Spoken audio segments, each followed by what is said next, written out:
Yo guys, welcome back. We are here on a Saturday night for another CSGO comp. This time we're going to do a friendly versus Kings Reborn and Glacier Sports. My co-caster today is going to be Zoid. We have not had Zoid yet for a while.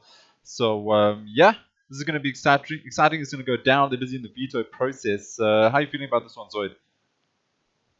Yeah, no, feeling good. It's been a while since I casted. Been busy with exams and all that, but cool match to go to start casting again. Obviously, Steve's team, Kings Reborn, who we've played before, so we'll get to see some of those strats. And Glacier Esports, who I haven't seen before. Yeah, we haven't really seen much from Glacier at all, which makes this kind of exciting. So that's the cool thing about this is we get to see new teams that we haven't seen before and just see them grow throughout the throughout the scene. And that's the nice thing about casting local CSGO teams that people don't know about. So you guys can start to get to know the players. You can start to just see some interesting strats and different things that they try. So that's pretty damn cool. But we have seen Kings Reborn, and the only reason why we've seen them is because you and myself have played against them. And they, I mean, for us, they have some hard hitters. I mean, you got guys like 101 who's insane on the AWP, super fast, very quick, has that crazy game sense. Mango picks up the AWP from time to time. He's a pretty good player, pretty good rifler. There's also Ostrich that does pretty well, and Pirate Steve, who is the coach and in-game leader. So we've seen them a little bit, and we know they like a lot of smoke strats. We know they like to put down those heavy last-minute kind of second strats, and quite a lot of decoys as well. So should be interesting. Should be interesting. We know a little bit more about from them. How is Glacier though going to just handle this? How are they going to stop them? Are they going to be able to fight back through those smoke strats, or was Steve's strat book here is just going to come out and get them the lead over here?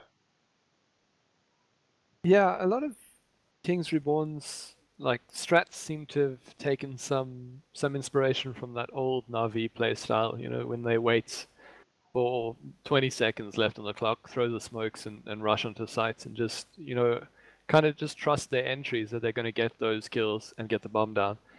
But I don't know if it's going to, I mean, Glacier seems to be very good.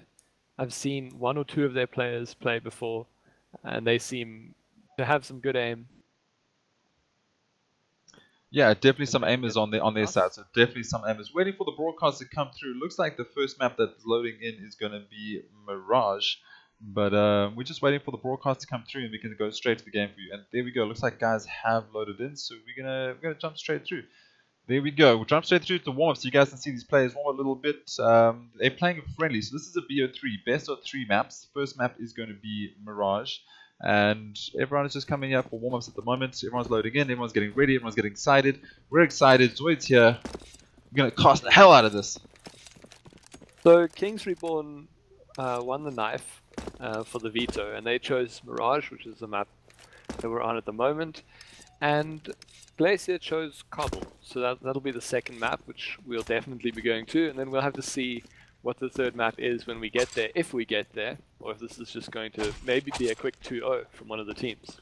Well, we know that King Respawn are very good in the first map, and after that we're not really sure what happens because we took them in that BO3, so we'll have to see what happens. But yeah, they're hard hitters. We don't really know much from Glacier, so I'm pretty excited to see how Glacier holds them back because we did struggle a lot. And Mirage, very good map for Kings Reborn. A lot of strats heavy from them, especially on the CT side. So it's nice to see them on the CT side. I think they feel comfortable here.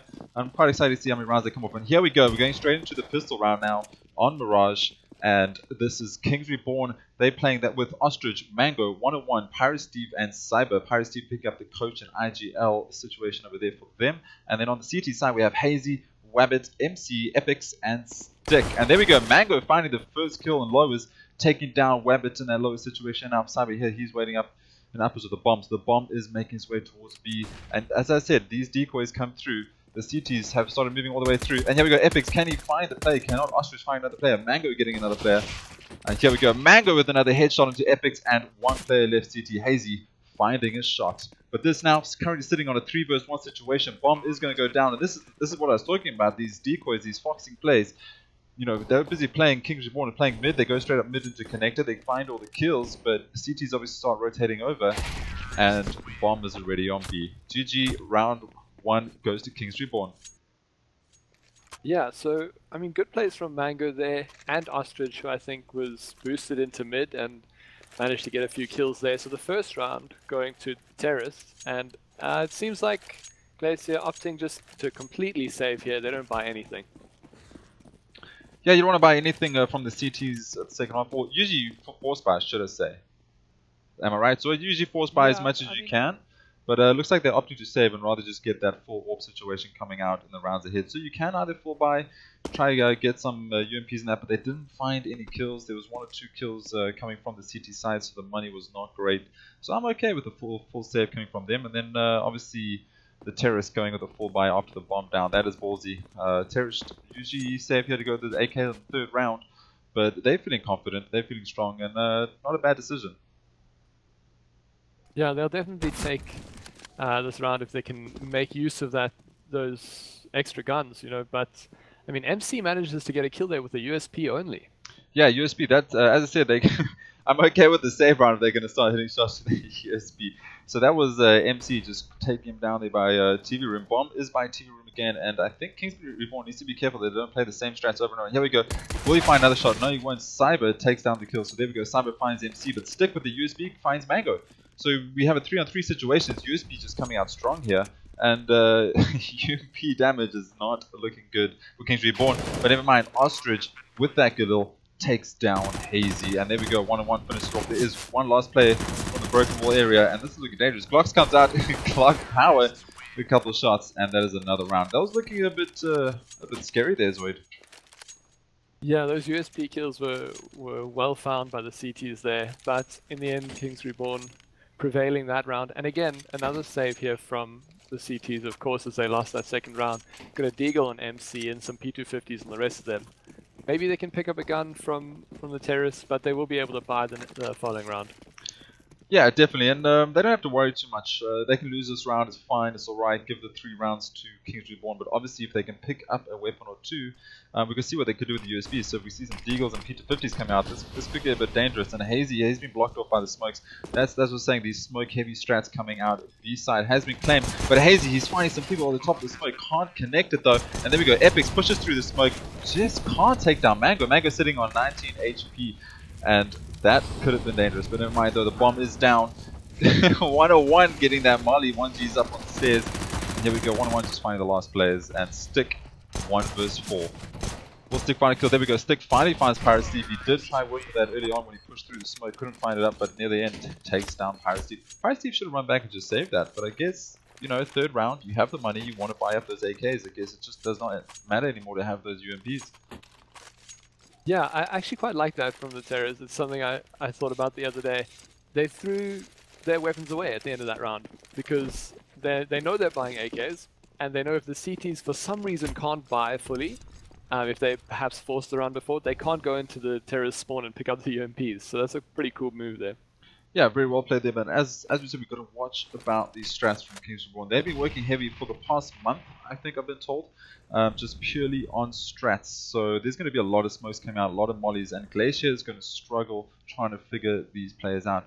And I like to see that Bomb has not pushed all his way up to B apps this time. It's just sitting in T-spawn and just parking cheesy, just waiting up to suss out the situation, see if they can find a pick or 2, see if someone overextends, and just open up this map. So King's Reborn known for taking it slow when the gun rounds come out. Yeah, the gun round has come out, as you said. Wabbit's on the AWP, but Epics didn't have enough to buy on the CT side, only managing a FAMAS, but they do have the most important thing, which is of course kits. They have 4 kits on the CT side, and I mean, playing good angles, they should be able to alleviate the damage done by, or the potential damage done by Epics only having a FAMAS. Yeah, there we go. Mango finding a kill. 101 with that AWP finding a kill. He's extremely fast. And here's those smoke plays that I keep talking about. So stairs smoke, jungle smoke, very standard plays for a... well, this is what default smokes, I would say. A smokes on Mirage, so they should expect this. But again, oh, there we go. He's going to find him. Ostrich, he was just sitting there way too long, overextended himself. Smoke went down, he did not move. That is unfortunate for him, but never mind. We're on a 3 vs 4 situation. Bomb is down, the smokes have moved, and Pirate Steve coming up through the flank now. Pirate Steve running to that connector side. Will he get peeked out? This is perfect. This is a perfect flank for Pirate Steve, but it's not needed. Mango finding 2 headshots and taking down the last players. So, I mean, in a normal situation, you have the CTs finding 1 or 2 kills off their hitbox, getting ready for the retake. So Paris Steve did a great job coming through connector, getting ready for that flank, but it wasn't needed because these guys are on fire and just hitting crazy headshots. Yeah, it's a bit unlucky for Glacier to lose that first gun round after they lost the pistol and of course those first 3 rounds. So again, they're on pistols and King's Reborn on a full buy there. Ostrich takes down MC as he pushes Palace, and there are 3 more CTs stacked up on the A side. Yeah, so finding the first kill, it's alright, it's pistols, it's a P250 squad over here on the CTs, but there we go, Ostrich finding his second kill. Will he find the third? Well, as you know, Sticks is below him. There comes the molly. Nice default molly coming out, and Ostrich through the floor takes down Stick, and now Epic's on that AWP. He needs to save. So yeah, Epic's finding 101, takes down the AWP. He just needs to hold this. He needs to save for a team, and they could use all the guns they can get going to the next round. So he did a great job this round, and pretty much stand around. You get the pistols, you're expecting to lose it. If you can find 1 gun, great, save it. And Epic's done that, but will he be able to save this? Doesn't looks like the T's are on the hunt now. They want to find this AWP. They don't want to keep it in his hands. Yeah, Epic's, he is going to be able to buy the following round, even if he does lose this. So it's not a train smash, but it would be nice to keep an AWP. Maybe then his team could set a double AWP setup up, potentially. But Mango finds the back of his head, and he's not going to be saving that AWP. Yeah, Mango just so obviously in that viewpoint, you guys might not have seen from the camera. That viewpoint, Mango can see the tip of his head before he peeks up from that wooded area. So yeah, nice slow play. Definitely a off angle there from Sticks, but nonetheless, 5 rounds on the board for Kings Reborn on T side, feeling very comfortable right now and feeling happy with themselves. Glacier though, on those 0 rounds, they need to start picking up. So they need to get that economy game going. They need to find some kills. They need to find some rounds, and Wabbit needs to get off those 0 frags. Yeah, Wabbit's got an AWP in his hands now, and he's holding top mid. But it seems like Kings Reborn not going to peek top mid at all this round. They've got 3 players towards the A side and 2 towards the B, so it's a little bit of a default here. The bomb is towards B though, so we might see them all going there, and as they are pushing through T-spawn, grabbing that bomb, going towards the B side. Yeah, definitely, and this is again, the Kings Reborn just taking it nice and slow, keeping that bomb, but the bomb is going towards B. And are they going to do a fast push coming through here? It looks like some smoke's coming out, and that's what I kept saying. Kings Reborn and their smoke strats on T side are absolutely insane. I think Mango whiffed his smoke there, so this might not go to plan. Never mind, here comes a molly out. Sticks is on that platform area, and is this a bait? It might be. I mean, Kings Reborn, when we played them, they baited us all around the map, so they are sending 2 players at the moment, that's Mango and Ostrich, through T-spawn back towards A, obviously to make some noise. But Glacier has got 3 players, sorry, on the B side, where the bomb still is for now. So we're going to have to see where this bomb does go in the end. Yeah, Wabbit just finally finding a kill there onto Pirate Steve. Steve baiting for his team as the terrorists have moved their way towards A side, but Hazy, he's here. He's here to hold his defend A side. He takes down Mango, so that's a nice shot there. Well, Hazy finds the 6th shot. Hazy finds a nice hit shot into Orange. And suddenly the T's are getting shut down. Cyber 1-on-1 left. There we go. MC finds 1-on-1, and now we have Cyber verse 4, and he finally gets taken down. A nice clean round there by Glacier. That, unfortunately, was a foxy move just gone wrong. Yeah, and that's the danger of doing those plays where you kind of wait a little bit too long. They got to the site and they couldn't deal with Hazy, and on top of that, they didn't even get to the site with a bomb in time, so they wouldn't have been able to plant anyway. Yeah, that's the thing, just running that clock right down to the bottom and trying to rotate very quickly. Unfortunately, Paris Steve sacrificing his life there for the bait of the team just did not work out, and Hazy just read that well. He sat on CT, and that's the whole thing about Counter-Strike. If you hear players all moving their way towards B, don't overextend yourself and move the whole team. At least leave 1 player that can slow down the game, or at least find a frag from 1, a flanker, because there's always the danger of a flanker just sitting playing late game, or 2, just stopping the bomb getting planted and waiting for your team to rotate. So I think Glacier did a great thing there, just leaving Hazy in CT side, and Rabbit with 1 being onto 1-on-1. As you said, try and find some kills. Rabbit comes out with a rifle, with an AWP shot the previous round, and now with the Deagle. So Wabbit just stepping it up there. He's heard the casters, he's ready, he's amped, and Glacier looking for their 2nd round of the map.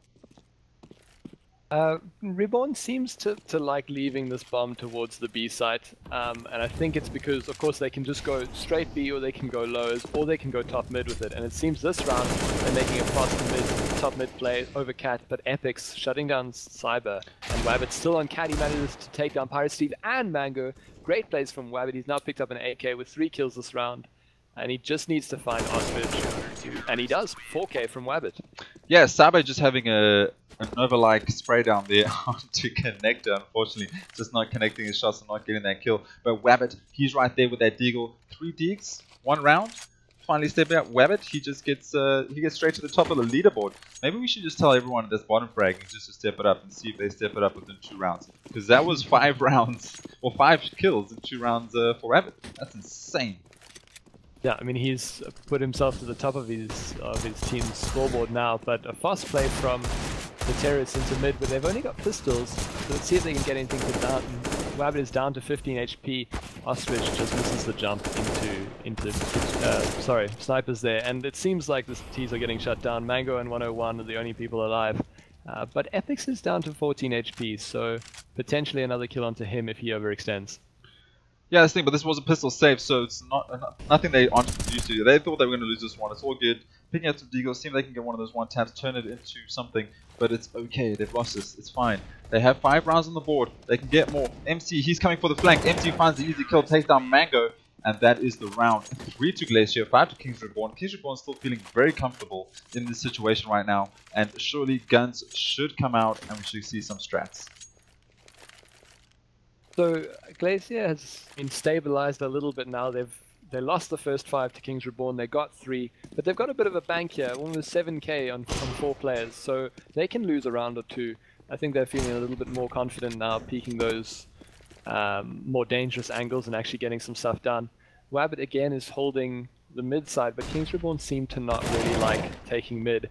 And MC pushes into Palace, takes down Ostrich, but Mango trading onto MC there. But the CT's doing a good job holding down that A side. They get 2 kills there. Yeah, and as you said, they have the bank, they have the money. They can afford to lose a round or 2 and still have money to buy, so they can play those ballsy plays. And that's what they did. Push straight up Palace, get a kill, fall back, push through the smoke with a flash, and onto ramp and find a kill as well. Now we're on a 4 vs 3 situation, and yeah, Kings Reborn just going to take the slow and see what they can find, but this surely should go through to the CT side unless we see some hero plays coming out. But that's the thing, once you get the economy, once you play the economy game, you can feel confident to take those pushes and lose a gun here and there. And it worked out.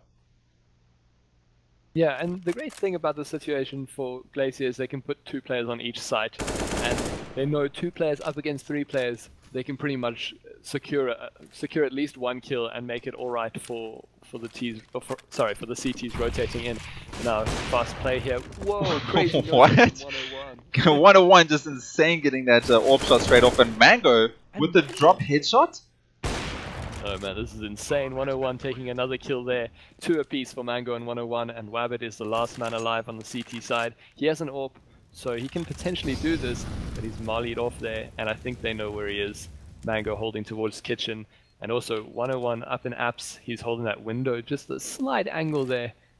Yeah, here comes the pistol out, and Wabbit, he finds the headshot onto Mango. He's got that AWP. Can he find 101? He has an idea of where 101 is, but 101 he needs to take his time, and he does actually tag him down. So 101 gets tagged down at 40, but that was through the wall and just could not finish it off. I don't think he had a kit anyway to defuse that, but I mean, that was an insane round by Kings Reborn. Mango and 101, dirty shots. 101? They need to go shower after this because that was filthy.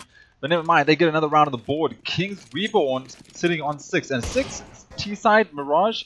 That's when you feel comfortable. That's when you're done with this game. But they only have 3 on Glacier's side, so they're going to look for a couple more here. Every round they're going to get here is just going to be bonus rounds, and they're going to feel no pressure going to CT side if they find more rounds here. Yeah, as you said, 6 rounds on the T side. It's pretty okay, and that's all you can really hope for.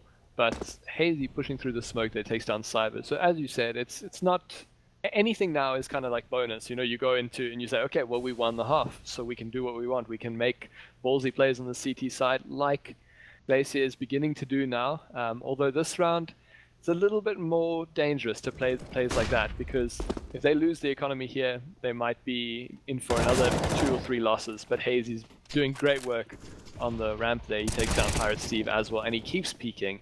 and the CTs are just cleaning everything up here. Yeah, CT is definitely doing the run and push. And there we go, Rabbit with flank taking down 1-on-1. And I must say, if I'm watching Kings Reborn here, they have a round where they do insane strats, throw some smokes down, and everything just goes well. But then, the round after that, they're just sitting in positions and letting the CTs push them and take that real estate and just shut them down.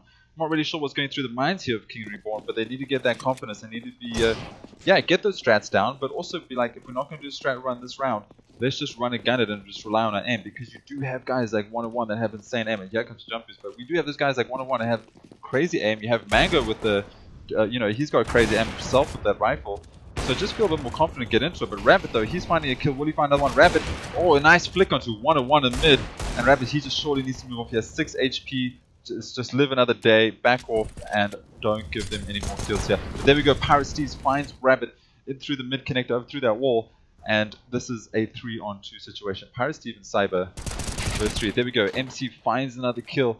And Pirate Steve less versus 3. He only has a pistol in his hands. And this surely should go towards Glacier. So it doesn't hurt too much for Glacier to lose some guns here. They have got a little bit of cash. But obviously they want to be saving as much as they can. And anything that Kings Reborn get there is good damage to the CT economy. Going into this round, again, Kings Reborn can't really buy. They could force up, but most of them have below 3.7k, so they're not going to be able to buy armor and an AK, and definitely not going to buy utilities. So they do opt to save again, 101 with a Deagle. We've seen what he can do there. The CT's sitting a little prettier this round. I mean, it was looking a little dangerous when the Kings Reborn won 5 rounds in a row, but Glacier's stabilizing a little bit. And they've managed to bring back 5 rounds of their own. Yeah, and that's what you can do from CT side. You have that advantage. You have the map advantage. So you lose a couple rounds in the beginning, you can definitely bring it back. And they can bring this back to 9-6 and make themselves feel comfortable. But I'm hoping to see a bit more from Kings Reborn here. Just considering they do have that strat book and that playbook, and we know how well it works. But MC is just pushing them down. So he pushes top mid, takes down Pirate Steve. Pirate Steve is unawares. And I feel like you should always have someone watching top mid or a B push at this point.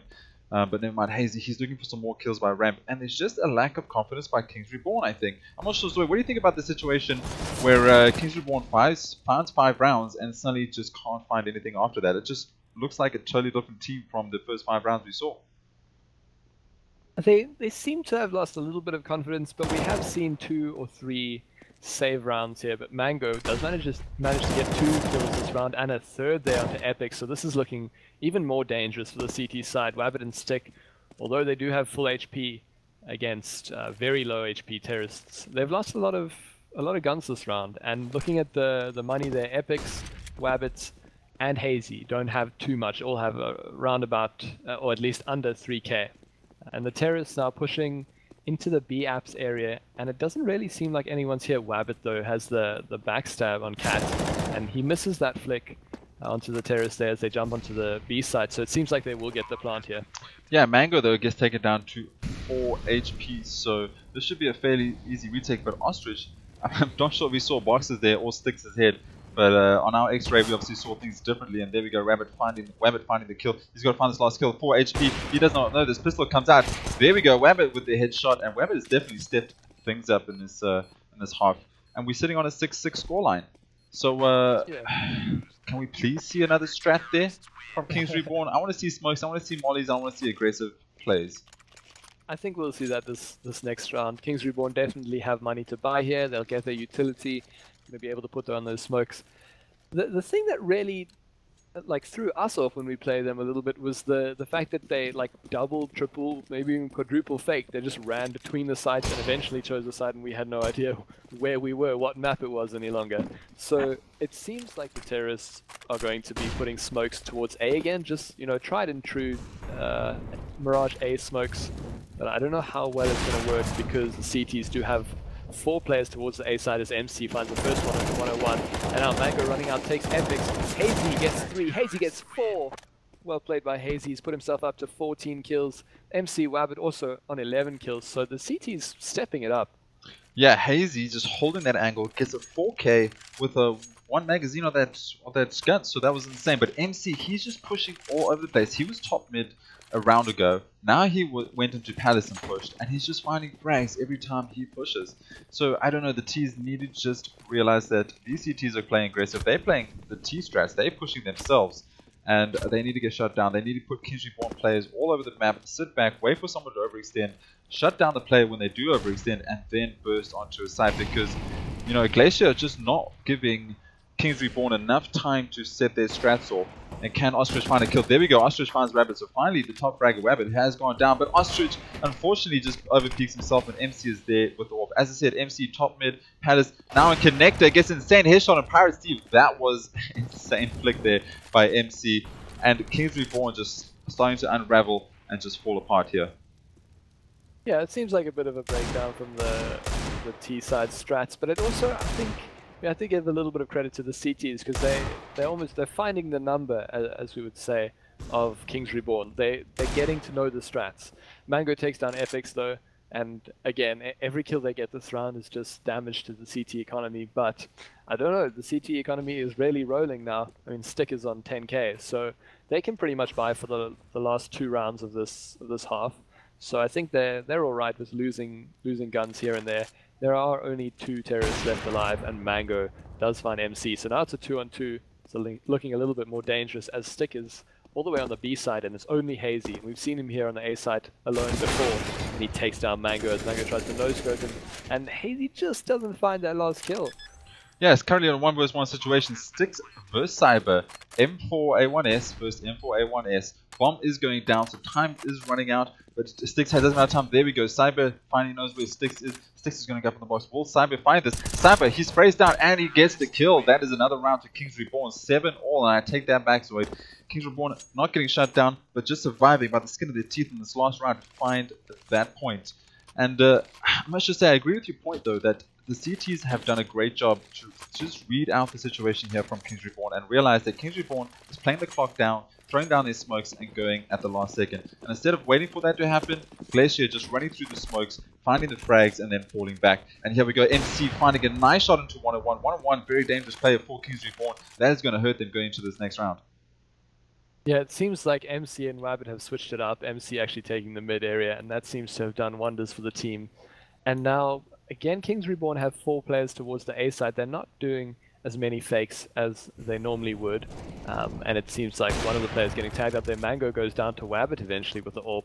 And, I mean, this isn't looking good at all for Kings Reborn. There are 5 CTs alive, full HP on all of them. Still got a little bit of utility, and yeah, Kings Reborn need to try and do something with this round with 3 players. Yeah, as we say, it's not looking good for them, but in actual fact, they got their buffer of 6, so we said any extra rounds after 6, it's going to be great, it's going to be bonus. They have found that 7, so that's great for them. They've done a great job to get to this point. I guess we're just underhyping them a little bit because they did so well for those first 5 rounds, but then again, we've got to realize the first 3 rounds were pistols. They won the pistol rounds, so those were roughly given. Then they found 2 rounds. So either way, both teams are doing very well at the moment. So even if we seem like we're hyping one or not, both teams doing a great job here. Obviously Glacier to come back. Epix finds a nice kill. And there we go. Epix finally lost on Cyber. So both teams doing a great round. Glacier on 8. They obviously wanted 9. 8 will do though. Kings Reborn hitting that 7. Lucky number 7. And just getting 1 round above Comfy. So this is turning into a great match.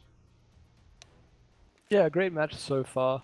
I really enjoyed Kings Reborn's strats at first, and then it seemed like they kind of got a little bit tentative about the strats. You know, they weren't doing as many fakes as they would. They kind of got comfortable. You know, I think they did Mirage, A smokes, which is like comfortable. You know, Mirage A, 3 smokes. Everyone knows the smokes. They did that 2 or 3 times, and they didn't fake anything. They just sat 4 players there and ran out. And then there was that one round where Hazy got 4 kills, and another round where it just sort of fell apart. They eventually lost all the players. So I don't know. It seemed like they lost a little bit of confidence, but of course 7 rounds is better than the quota of 6, which we expect to get on the T side. So they definitely did really well. That's half. Yeah, just doing a rundown here. Mango, 17 frags on the board for his team. That is insane. Followed by 1-on-1 on 12. So Cyber, Ostrich, and Pirate Steve. Pirate Steve definitely struggling there with only 2 kills. He is the in-game leader, and he is the strat maker. So you can kind of forgive him a little bit for hitting that 2k, but he needs to start stepping this up, especially on CT side, because CT side you can't loaf. you need to hold your angle, you need to hold your position, you can't let them overrun it. So I'm sure Pirate Steve is going to step himself up here going on the CT side, hopefully anyway for his team. He needs to get off those 2 frags, but we also have Sticks on 5 frags for the T side, and that's for Glacier. So Sticks and Steve just need to sort the situation out, step it up a little bit, and just help their team a little bit more. Hazy sitting on 15 frags there for his team, and MC on 14. So scoreline, this is pretty even out overall the board, but definitely Mango and 101 just carrying their team at the moment. Yeah, those are the hard hitters there on Kings Reborn, Mango and 101, and Hazy, MC and Wabbit. I mean, even Ethics, they're all pretty much equal on the Glacier team, so nice keeping it consistent there. And we'll have to see what they do this round, because 4 players have bought up armor. Stick has bought 2 flashes and a smoke, and it seems like they're going towards the B site. And on the CT side, we've got 4 sets of armor, and then a kit and an HE grenade on Mango. Yeah, so we don't know anything about Glacier strats at all, as we knew. We knew a little bit about Kings Reborn because we played them ourselves. But Glacier now looks like the bomb is moving way towards B. And here comes a B, classic B rush on Mirage.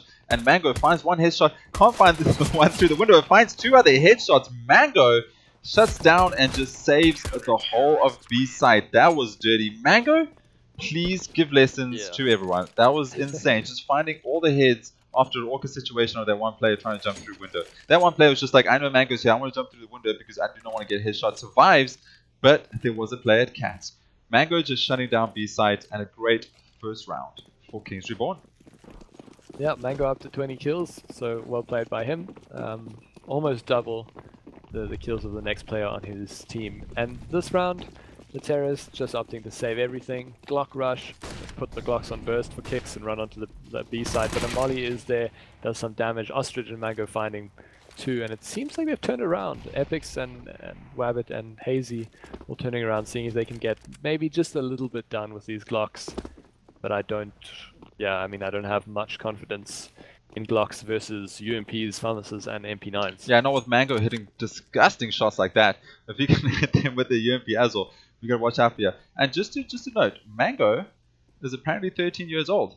So I mean, obviously he's got a bright future ahead of him, and just like to thank Mom and Dad for allowing Mango to play this and show us these sick frags, because that is insane. 13-year-old and hitting shots like that, damn, that is crazy, man. And he's got a bright future in front of him, and there we go, Mango finding the bomb, and that is Hazy carrying the bomb, just takes him down. 1-1, he's going to finish this off, and this is just the 1-1 Mango team sitting here on Nice Reborn.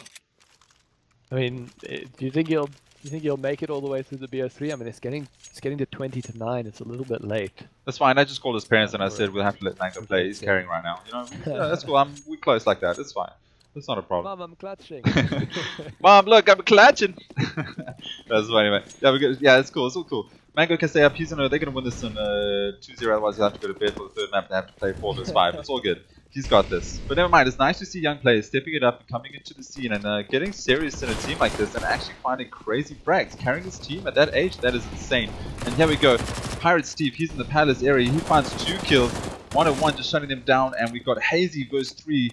And this looks like another Nice Reborn round going on here. So as we said, Pirate Steve needs to find more kills if he wants to hold these sides for his team. And he has done it. He found 2 frags this round. So he doubled his kills from the first half already.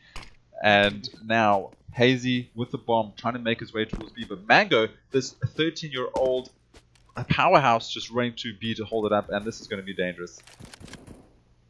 So the fact that Glacier didn't get the bomb down in the first 2 rounds has this consequence, of course, in the 3rd round of them not being able to buy at all. If you get the bomb down, you get a little bit of extra money you can buy on that 3rd round instead. As I said, Hazy gets a little bit of damage there off onto, who was that, 101. But I don't think he's going to be able to do too much with the MP9 there. He's just holding an angle, seeing if he can get maybe a gun off the CTs. He's got loads of time to play with. He's got 35 seconds. Unfortunately, he doesn't have armor, but he has 72 HP, which is more than enough to get some kills here.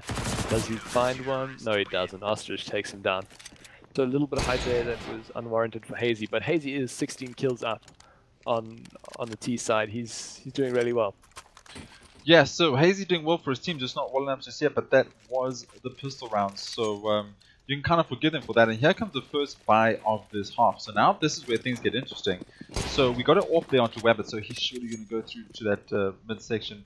Let's just find Wabbit. Wabbit, he's actually going through to Palace with that orb. He's hoping someone over extends and pushes. And here we go, Mango. Is Mango going to push? Mango does push, and there we go. Wabbit finds the kill. So there comes the set. As I said, the first buy round of this half, and this is where things get dangerous and interesting, because now the T's can start to fight back. Now they can find those frags. Now they can find those rounds, and it's up to Kings Reborn to shut them down and hold them back. And with 4 players on Kings Reborn, it's a little bit scary. You know, you're up against 5 terrorists, and you've already lost your advantage. You know, as a CT, you want to be able to get at least 2 terrorists, and then you can say, I've done my job, I've done all right. But he doesn't get anyone with that push. Mango goes down straight there to Wabbit. So this is a disadvantaged situation for the CTs. We'll see maybe Pirate Steve hanging around in Sandwich here will manage to get a kill. And he does onto MC after MC gets Cyber though. Wabbit takes down Pirate Steve, and it's looking like a really great round for Glacier. Yeah, there we go, 1-on-1, finding it with that USB. So now we go to 3 versus 1. They know where 1-on-1 is. Here comes the molly out. He's surely going to burn in that. He still survives somehow. 1-on-1 on 6 HP. Hazy, he's got this. He just needs to peek and take a spray down. But 1-on-1 is holding him with the AWP, so this could be one and done. This is going to get dangerous. Hazy, he peeks at the right time. That CSGO timing. Will he find the kill? And there we go. Hazy, with that game sense, finds the kill into 1-on-1. Easy peasy, lemon squeezy. First round on the board in the T side for Glacier. And just wait, on a point there, I kind of feel like this game has been 6 versus 5, because Mango surely should count as 2 players. Surely. So when you take Mango down first, it's you know, it was 6 versus 5, and then it's 4 versus 5. Losing 2 players in Mango as he peaks apps. Two mangoes, yeah, 1 bullet. 2 mangoes, 1 awesome bullet. And wow, one MC with 1 Pirate Steve Deagle shot. Yeah, we don't often see Pirate Steve picking up a Deagle or shots, but that was insane. Getting the Deagle shot in top mid, nice on the Steve. But there we go, Stick who comes back with takes down 1-on-1. So that is a nice frag to find from Sticks, and Sticks does need to step it up a little bit here. And Cyber, will he find his kill? Cyber with the 1-tap onto Wabbit, picking up an off for himself. And what is going on here? This is the Deagle show currently at the moment. And we're currently on a 4 versus 3 situation. Will Pirate Steve and Cyber find another dig shot? But Sticks finally finding the headshot through the smoke. Not sure what happened over there or what kind of awareness he had. He must have heard a footstep. But Sticks starting to step this up. We're on a 2 versus 3 situation. Will Mango find this? Mango is missing the shots. Oh, there we go, finally. So that's the third 1-dig for this round. Epics goes down to Mango with that 1-dig 2 versus 2 situation. Mango on the AK, Cyber on the AWP. We also have Hazy and Sticks on the AKs themselves. Bomb does need to go down and is moving his way towards A. Yeah, around the CTs shouldn't really have won. Cyber, unfortunately, missing that shot there, giving a little bit of grace there to Hazy, as he's still on 100 HP. He's mollied off the CT area, but he's got 30 seconds, and it looks like he will be able to get this bomb down if Mango pushes. Nectar here manages to take down Sticks, and now Hazy is the last man alive. He's verse 2. Around the CTs really shouldn't have won. They had Deagles. But well played from them and Mango. I don't know if he was running on your screen, but absolutely destroys Hayes there in Sandwich, and that's around to the CTs that they didn't really invest into. You know what, I must say, Mango is playing out of his mind, and you can't even say anything dodgy is going on, because, you know, at 13-year-old, there's no ways you know how to steal mom's credit card yet to buy certain things. You know what I mean? No, but Mango is actually finding insane shots. His game sense is actually so on point. Like, just to think, like, where this guy is going to be in 5 years' time or something like that, and that's just where most people are only just starting out. So this is really nice to see from young players coming out. Mango, he's on top form tonight. He's feeling it. He's finding the shots. He's got the game sense, and he's carrying his team right now with 25 kills. That is insane. Yeah, really well played there from Mango. And it just does seem like he's all over the map. He's just in the right place, which of course is a consequence of having good game sense. Well, the terrorists. Yeah, so MC did that on his CT side. MC was pushing mid, he pushed Palace, then he was pushing ramp, then he was back on B side again, and he was finding frags. So MC, you could say, kind of turned around CT side for his team, and Mango is doing the same thing here. He's playing all over the place, he's finding picks, and he's just changing things up the whole time. Pirate Steve, though, he's going to go for the knife. Steve finds the knife kill in the smoke, and that's going to make him feeling happy. So there we go. Steve gets some extra money, and he gets an knife kill, and he gets morale boost for his team. That is what you want from a coach and an in-game leader. That's going to be so demoralizing for the Glacier side. You know, they're already down 2 rounds, and then losing a player to a knife in sandwich. It just doesn't feel good, man. And now the CTs, they have got the bomb there on the A side, so they're pretty comfortable. 101 holding the palace area. They're just, I mean, they're locking down all the angles, and I don't think there's much Stick can do here unless the CTs grossly overextend. And then, I mean, going into this next round, they don't have much of a loss bonus, Glacier, on the terrorist side. They've lost, sorry, they've lost one in the streak, you know, so they're not going to be able to get that much. Probably going to have to save again. As Stick is pushing onto site, I don't know.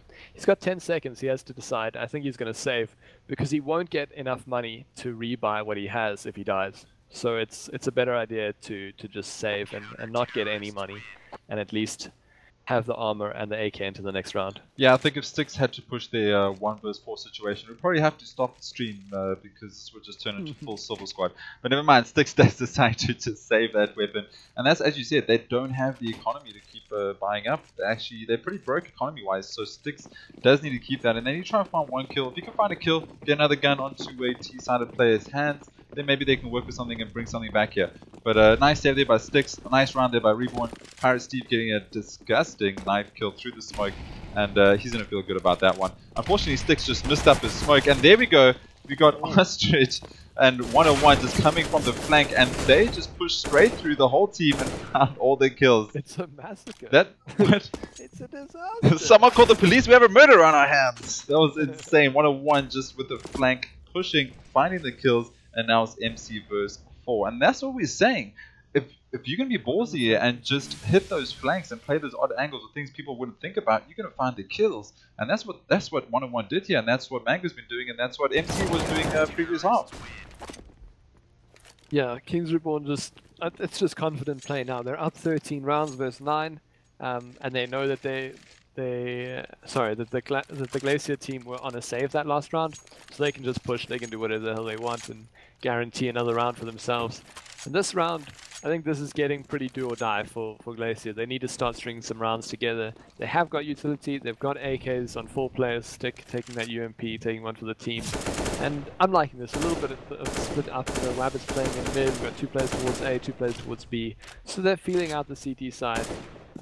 As they should, and see if they can find a weak point on the CT side this round.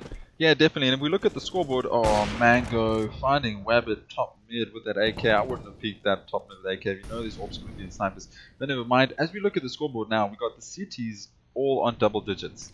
So as we said, the CTs need to step it up and hold those angles, and that's what they've done here. You know, we got a Cyber and Pirate Steve stepping themselves up, and they've hit the double digits, and they're just contributing to the team on the CT side. T side, you can kind of loaf a little bit. You can kind of, you know, just let the other team guys carry it. They find the 1-2 picks, you get on side, you just hold, and it's all Gucci. But on CT side, you can't get away with that. It's nice to see these players step it up, and there we go. Pirate Steve finding another kill, and Pirate Steve getting shut down by Sticks with that UMP, just overextending himself a little bit, but he did find that frag, so it's all good. 3 vs 3, bomb now rotating towards A situation. We do have 2 CTs sitting on A though, and unfortunately, just Sticks just not being able to find these CTs, so he made the call for them to come in, and can these CTs shut them down? Yeah, Sticks stuck in the site there. He does manage to bring his team onto the site without too many casualties, or no casualties actually. So we're going to have to see if they can get the bomb down. I think as soon as they get the bomb down, the CTs are going to peak, and 101 and Mango taking down 1 apiece, and it's all on Stick, who I just think Stick timed out there, I'm sure, because 101 definitely jumped into his crosshairs twice, and yeah, there comes a pause, and so there definitely was a technical issue situation coming there, because Sticks could have found 101 very easily at 2 points in that round. So unfortunately for them, because they could have turned that into a round, they could have got that, and yeah, unfortunately Sticks just having a bit of PC issues or technical issues or telecom or weather, who knows. Yeah, that cost them the round. That was very unfortunate. They needed that round. They needed to make that 10-13. They needed the economy. They needed everything. They needed the morale boost. But right now, Kings Reborn feeling very comfortable. 14 rounds in the bag, 2 more, and this first map goes in their favor. Yeah, Glacier, again, this round they don't have much firepower. They've got around about 3k, between 3 and 4k on all their players. And they're probably going to have to force, because of course it's 9-14, and not too many players are opting for the overtime play. So they're probably going to force up in this round when Stick eventually gets back into the game. So it's looking pretty good for Kings Reborn. I would say. They have maximum bank there. 3 players, sorry, above 10k, so they can buy forever. Put it in a trust fund because they can just buy for the rest of the game almost. And yeah, 2 rounds aren't going to be too hard to find against unequipped terrorists. Yeah, and Epix was the one that timed out. So, but he's not the one that's dropped out. So I'm not really sure what's going on there. Did he drop out and come straight back? Wasn't Epix the one that No, Sticks oh got yes, headshot by yes, you're 101. correct. Sticks is the one that had timeout issues over there. Okay, so it's all good. It's all good. He needs to find his way back into the server, but I think this first map, this is going to throw them. This timeout right here where they could have won that round, that's going to throw them a little bit, bring them a little bit down. But they can still bring it back, and even if they don't bring it back, there's still 2 maps to play for. And Yeah, this is Kings Reborn's map. You know, they chose Mirage, Glacier chose Cobble. So I mean, they shouldn't feel too bad losing this one. yeah, and they did step it up. They did it very well. CT came back there from the first 5 rounds, so it's all good. But let's see how this plays out. There's still enough rounds on the board for them to bring it straight back up. They can still go to overtime. So let's see how this goes. We're just gonna should we take it to chat while we wait for this to sort themselves out? Yeah, let's do it.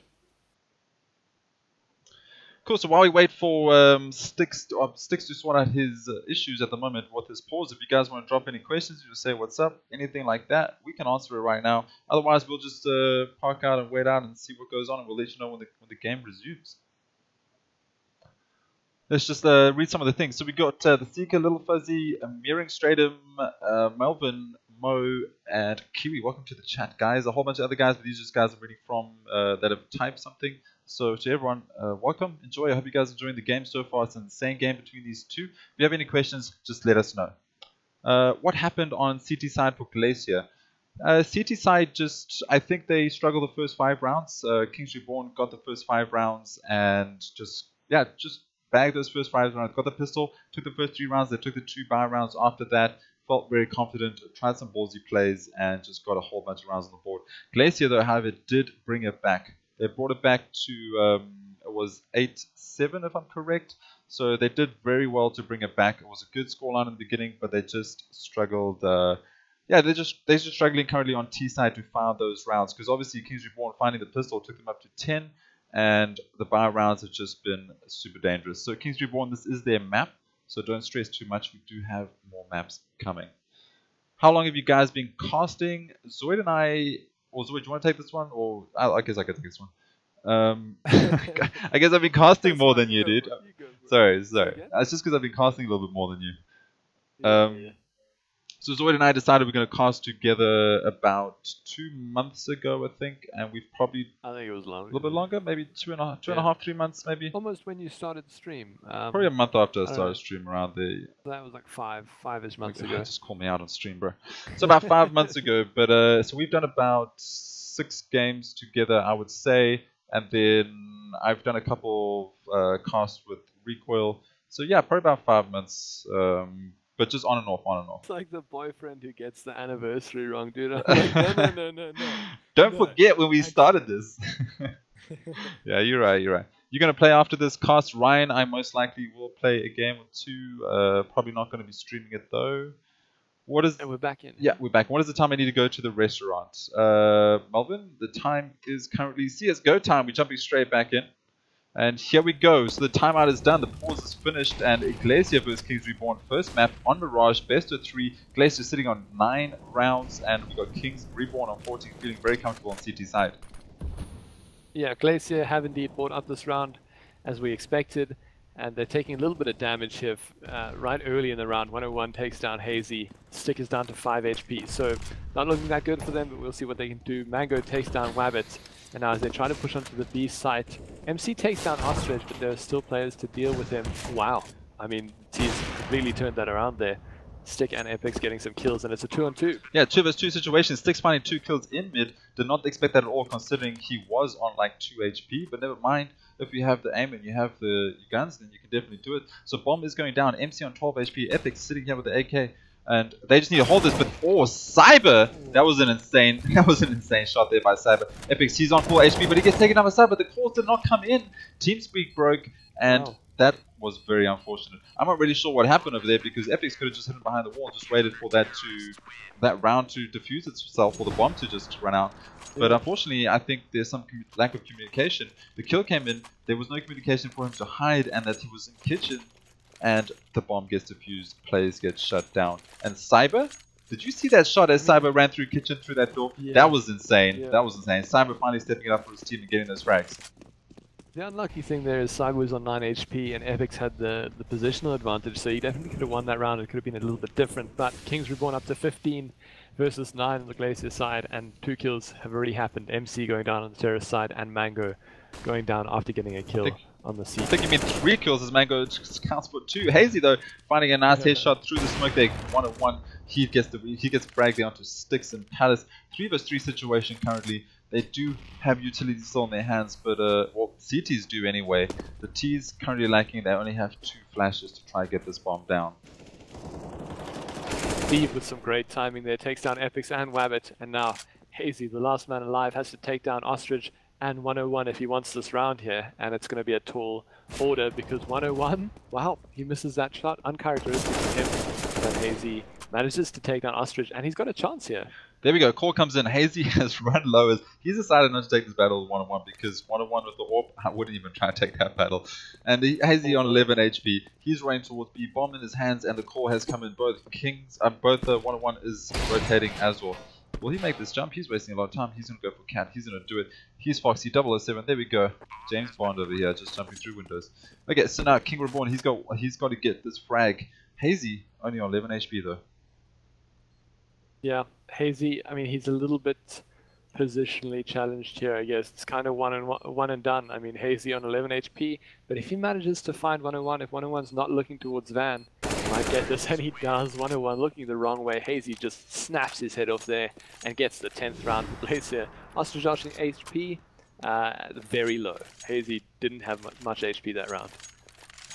Yeah, so another round in the hands of Glacier. So all these rounds right now, it's going to make just going to boost their confidence going into the next map. So I'm all for them getting another 2 rounds and bringing the scoreline a little bit closer, because every single round now is just going to help their mental gameplay going into the second half. And even they could bring this into an overtime, so it's not over yet. Yeah. Glacier can definitely do it. They can definitely shut these players down. They got the aim, they got the skill, and right now they're just working on that mental game for the next map. But hey, if there's a bonus, they could get it. There we go. Hazy finds Pirate Steve in the connector area, and all off shots missed. Epix, he finds a nice shot into 1-on-1, and it's currently 5 vs 3 situation, and this is looking good for Glacier getting another round, hopefully. Yeah, we may as well make it 5 rounds, and then we will cast an overtime. But Cyber, Mango, and Ostrich still alive. They are, of course, on match point, so if they can hold this down, they can win this match, and Cyber takes down MC. Cyber takes down Epix. Cyber on 2 kills this round. Might he find a third? He doesn't. Wabbit takes it down. And it's a 3-on-2 here. 2-on-2, excuse me. Yeah, Mango just finding a kill there onto Wabbit, and was that through the box? So Ostrich finds a kill through Hazy. I'm assuming that was through box. I'm not very sure. Sticks though, 1 vs 2 situation. He has to get the bomb down. He does have 48 seconds on the clock, so he has more than enough time to just outplay these players. And here comes the long flank. That is Ostrich just coming straight in there. He's going straight to T-Ramp. Yeah, I mean, a lot of pressure on Sticks here. He's playing for his match life at the moment. Mango's a really disciplined CS. He's just holding. He knows the bomb's not going to go down just yet, as Sticks doesn't have it in his hand. But Sticks eventually getting it now. And, I mean, he could go to B. Yes. He's got 17 seconds. So he's got to do it quickly. Yeah, if he's going to go, he needs to go real quick. But there we go. I think 1-on-1. He's read this. 1-on-1. He's just... Oh, my.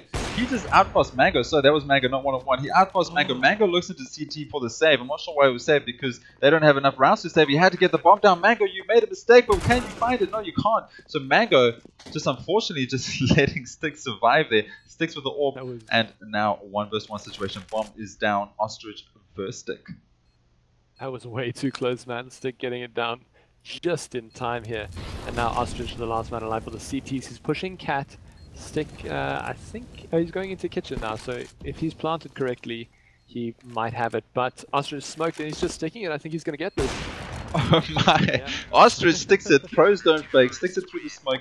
Gets the defuse. I don't think Sticks heard that. Definitely some communication error coming in there from Glacier, as that's the second round now. They've fumbled up. just because of communication. Someone in the team surely should have called that he is defusing. But never mind. Pros don't fake. Ostrich holds it in the smoke and gets the first map for his team. 16-10. Yeah, I mean, as Sick, I wouldn't really have picked up an AWP in that situation because you know you're 1-on-1. And, I mean, there's a chance that Ostrich has utility, as he did. He had a smoke. So, I mean, it's obviously way better to spray through the smoke with an AK or an M4 if you need to get that smoke diffuser, you know. Or a Glock.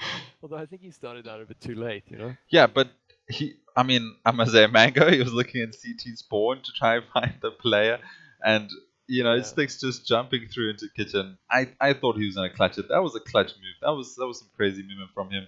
I thought he would have had that, but never mind. First map goes towards King Reborn, 16-10 in this BO3. This is the first map. Looks like they are going to be changing to the second map after a 5-minute break. Second map looks like it's going to be Cobble. Yeah, Cobble is Glacier's pick. So we might see a little bit more out of them now. Of course, I mean, well played from them. What was the final scoreline there? 10-16, I think? Yeah, 10-16. Yeah, so not a bad showing from them, especially on a map that wasn't their choice. So I'm expecting big things, you know. I'm expecting them to take it 1-1 and give us a third map to cast. Yeah, hopefully. I mean, as you say, the first BO1, you kind of just got to, you know, suss out the situation, figure things out, and just take your time with it. So they've lost that one, but that doesn't mean they can't win the next one and take us to the third one. But let's take it to chat. So Tamon, welcome to chat. Robert Moore, welcome to chat. That is Bad Wolf. How you doing, man? Ready Chill Man, who are you rooting for? Squad for Fun, welcome to chat. Savior, welcome, man. Yeah, I'm just going, okay, do Counter-Strike is just broken like always. If anyone got some questions about the match, you guys can ask away and we will answer them. Other than that, I think as right now we'll just chill out till the next map is here. Just taking it chill. Do you want a story time, Isa? Surely you have a great story from today. I don't know if we can story time during a cast. We can definitely story time. This is a scrim. It's not even DGL. Oh wow, okay? Do you have a story? I don't. That's why I said you must. Wow, so you call me out and you don't have a story prepared. Well, I woke up at I think it was 3 p.m. So I didn't have many hours to concoct a story, to be honest. That just sounds lazy, man. That just sounds lazy. So Squad for Fun asked, how is Mango 13? Well, what happens here in South Africa when you're really, really young? I actually don't know. Parents put you in front of the computer and get good. I don't know how he's so good at the age of 13, but he definitely has a bright future ahead of him. Definitely does. Who do you guys think are the MVPs for both teams? Oh, that's a good one, Zoid. MVP from Kings Reborn for you? I mean, that's the easy one. Actually, can I take that question? Yeah, okay, wait. You're going to say 1-on-1? No, I was going to say Mango. Because he's sick and he's 13. Oh, yeah. And he had... Dude, he had most frags. What are you talking about? He's good, but like... okay, he's not a Zoid, but okay. So who would you say... The thing about these 13-year-olds, man, you can't like tell them that they're good because then they get like my brother. Because we've got to break him down so he gets better in a couple of years' time. No, I didn't say... Okay, it was not Mango. Mango was bottom fragging. It was actually Pirate Steve, I think, for strats. Okay. Yeah, Pirate Steve, I think, was the best player. Yeah, I mean, he got a knife in the smoke, right?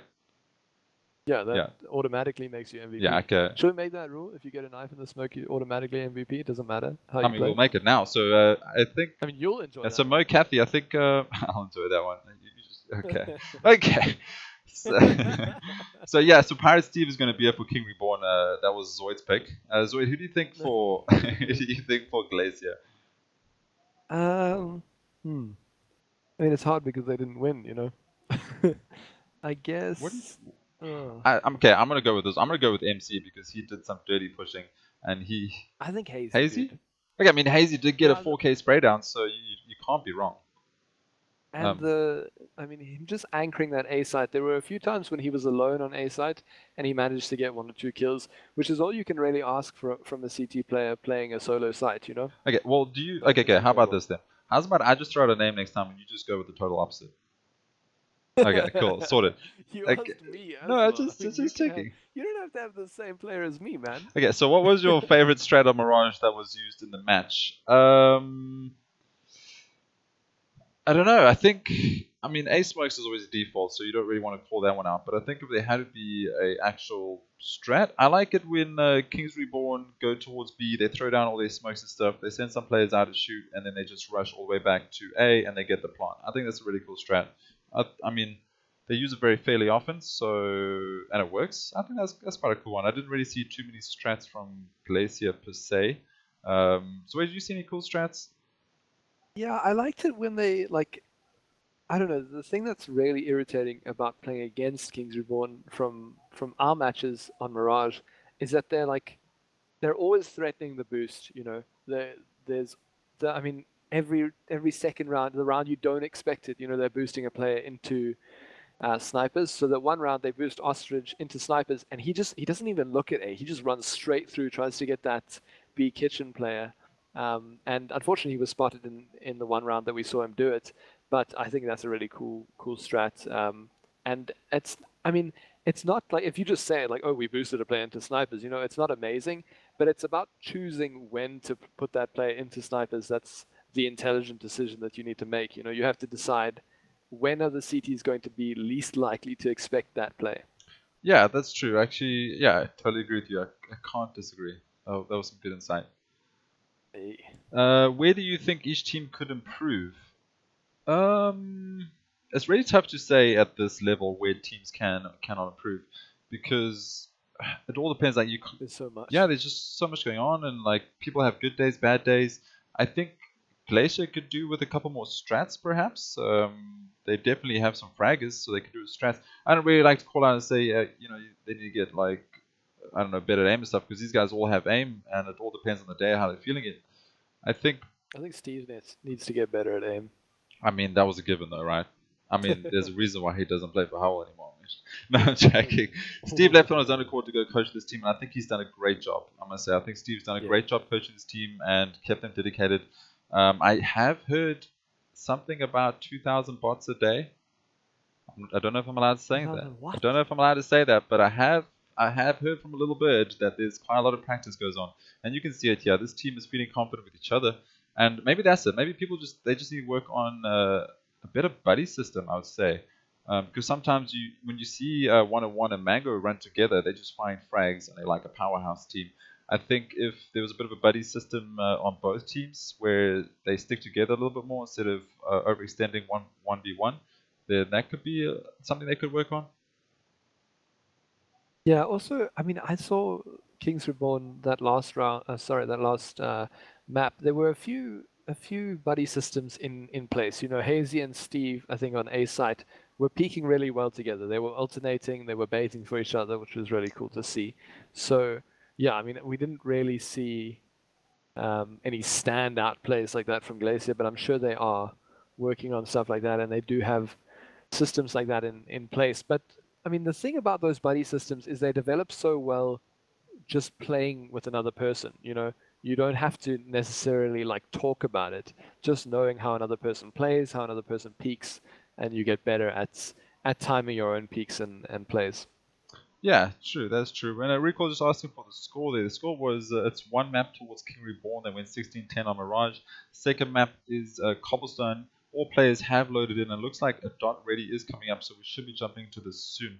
And it looks like, yeah, oh, they want to knife mid. Yeah, okay, yeah, knife for sites. There we go. Okay, so we're just going to let them do this knife, and then we'll choose sites, and we'll get straight into this. 1-0 to Kings Reborn. Best of 3. Next map going to be Cobble.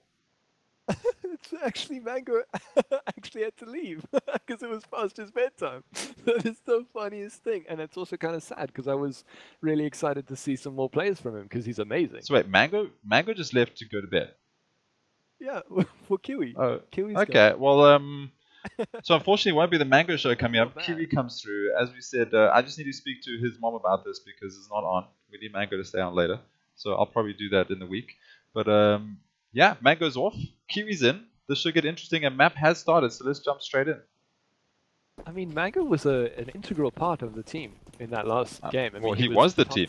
He was two players. He was two Mangoes. Two players. Two Mangoes and a king. There we go. So it looks like Glacier here. They found their 3 frags. Glacier, they want to get this round. There we go. Glacier takes it out. Glacier surely going to stay on CT side, feeling very confident on their map choice. Yeah, I mean, because Mango wasn't there, they don't win the knife. You know, they're not going to win anything now. I'm joking. We'll have to see what Kiwi does. I don't know how good or bad he is.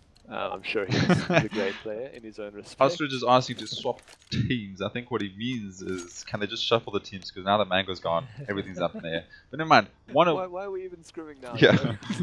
This is why they have to just do BO1s the whole time, Zoid. Yeah, exactly. Exactly. Well, going into this round, we've got 3 sets of armor on the Glacier side, on the terrorist side, and I don't know, it seems like Epix didn't buy anything. That's a weird strat. Yeah, Epic's just saving for the you know, the overtime map. Sort of. But here we go. Let's just go straight into Kings Reborn, Ostrich, Kiwi, 1-on-1, Pirate Steven, Cyber finding the first headshot onto MC, and there comes a knife from Hazy. The man of the match is Hazy. It has been confirmed. Oh, there we go. Match is restarting. I just got so into that. Why did they not go live, Zoid? It looked like they were live. I think they restarted. I think the misbuy, probably they had to restart. I think there was a bit of something going on there. But never mind, Hazy did find a knife, so he will still be MVP. I feel like that still has to count. Man, it makes me feel like a professional caster, not knowing if the map's live. Who did that happen against the other day? Henry G or something. He was casting a map and it wasn't live, and he was going super hype on cash. But now they're doing exactly the same thing, so it's almost like it was live. MC pushing onto the B side, Hazy getting some kills there, and now it's a 4-on-3. It's actually a 4-on-2. Yeah. Well, they're just killing everyone. There we go. Ostrich goes down, and we've got 4 players surviving on Glacier Sports. And that was a nice clean round from them. Obviously, perfect round would be 5 players alive, but 4 alive. 1 down, bomb gets down, first round goes to them. So this is looking nice. That's what we want to see. We want to see 1-1 and go to that third map. Glacier Sports taking the first round, taking the pistols. Hazy's knife does still count. Yeah, definitely still counts there. So into this round, we've got 2 AKs on the Glacier side, which is a little ballsy going into this round, but I mean, Kings Reborn have forced up everything they can. MC takes Ostrich's head off. A great shot from him. Yeah, a little bit of Headless Horseman over there as MC takes the head off for Ostrich. And Kiwi, there we go. Kiwi finds the kill, so Kiwi is here to play. This is Mango 2.0 in Kiwi, so Kiwi and Mango's on these teams. But there we go. We got a 3 vs 4 situation, and this is why you don't buy the AKs up. Can they take down Hazy though? Cyber, he's got the CZ. MC, if he overpeaks this, he's going to get CZ bullets all day long. And here he comes. And there we go. The bomb is down in drop. This is dangerous now. CZ, bomb and drop, and Hazy, he needs to find the skill. He has no idea where the play is. Cyber, will he find a second? And this is why you don't buy AK up in the second round. Mistakes were made, and this is looking dangerous. Also, stickers in spawn. It seems like they might restart this one, but I don't think he dropped before damage was done, so this round is probably going to count. Hazy just has to see if he can save this AK versus 3 CTs. And yeah, I mean, it's a little unlucky there that Stick again timed out, so he must have a PC issue. I think they said his PC froze the last map, so hopefully he can get that done. But I think damage was dealt, so... The RGL and Coach Steve coming in with damage was dealt. Sorry lads, it's going to be 1-1 it looks like. So Paul's coming in for Sticks. Steve brought out the rulebook. He's here to play. He's not messing about. And King Reborn find a 1. But you know what? Even though Sticks went down, they found some frags very early on. Those CZs and drop down area, like, I totally agree with this call. I think this was a great call. I think it was good. I think Steve's doing a great job there. Yeah, call it out. They got those kills way before Sticks called that he was timing out. So great job. That's why you don't buy AKs in the second round. Aussie Matt, are you watching? Don't buy AKs in the second round. It's pretty simple. This is why. This is the reason. You give the AKs to the other team and they just stronger. They just go Super Saiyan. So you just don't buy AKs in the second round, Zoid. So the reason to buy AKs in the second round would be if you have like complete confidence in your team and you need to be able to get long battles. Because of course, like AKs are vastly superior to pistols in sort of long range attacks. But if you've got if you're up against CTs who have upgraded pistols, then if they have deagles, then they're just going to one-tap you. Your AK doesn't even matter, right? If you're close up, those pistols can one-shot headshot. So it's, you know, I think at the professional level, of course, buy AKs, you know a lot more than I do, you know, and take people's heads off. But at this level where it isn't quite let's be diplomatic. It isn't quite as skillful as a pro CS Wow, game. did you just go there? I don't think buying I don't think buying an AK is a great idea. Yeah, no, I mean, obviously, the skill level is a little bit off. I mean, when you... Not off, it's just like, it's just different. You know, at this point, you can get those CZs and get crazy headshots. Even at the pro levels, you can do that. You can get that. I mean, bravado versus energy, you can do that the same thing. Even more so there, because your aim is so on point. But like, just here, you want to save that economy. You already know that the CTs are going to be running pistols, pistol armors. So you can get SMGs and just money farm. Get those Mag 10s out, get that money farm going, and just start thinking about the future game. Getting an AK and getting that long battle, I agree, that's great. That's great if you want to go push A long or B long. But if you're going to go sit up drop with that, with a bomb on your back, that is looking for something dangerous to happen. That is looking for mistakes to be made, because you're going to peek that, there's going to be a pistol waiting, they're going to take your hit because that's the first thing they're going to see, and the bomb's going to fall into drop. So, I mean, I literally don't have any issue with buying AKs. Like you say, if you're going to go for those long shots and you're feeling confident in your aim, there's definitely those hard hitters on every team that can do that, so great, do it.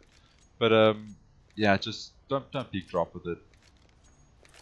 Yeah, I mean that's one of those short angles that I was talking about. Make it so much easier for the pistols, you know. And also, I don't know. I think everything in moderation when you buy AKs in the second round. Like maybe 1 player, 2 players, 3 players. That's getting a bit weird, you know. I think 1 player is fine. Yeah, for sure. So we're just currently waiting over here for Styx to reboot his PC. I think he's just shuffling some extra coal in there. I think it ran out, I got cold. But he's trying to find the shovel. But yeah, let's just introduce the teams here. So again, Glacier Esports, we have Hazy, who went insane. He got a nice 4K spray down on Mirage. We got Rabbit, he's doing pretty well with that AWP. MC, great pusher. We got Epics, and then we also have Styx, who's currently having timeout issues. King's Reborn side, we have Ostrich, Kiwi, who is subbing in for Mango. He had to go to bed. And 101, crazy dude on the AWP, also playing great. Pirate Steve, who is in-game leader and coach, making sure these kids do all the push-ups for every shots they missed. And a Cyber. So yeah, very great lineup. Nice games we had so far. 16-10 for the first map on Mirage, and currently 1-1 on Cobble. Cobble being Glacier's pick. Yeah, and Glacier, they did indeed win that first round with the pistol, and unfortunately losing the second one, they bought up too many AKs. I think lost players to 101 who had a deagle, and someone had some cool shots in drop down and took down another AK player. So yeah, unfortunate from them, but one apiece. And into this round, it seems like the CTs have bought up pretty much everything they can. They're going to force until someone wins outright. And what I mean by outright is, of course, until some side wins 2 rounds in a row. And I think that's probably the best way to do it.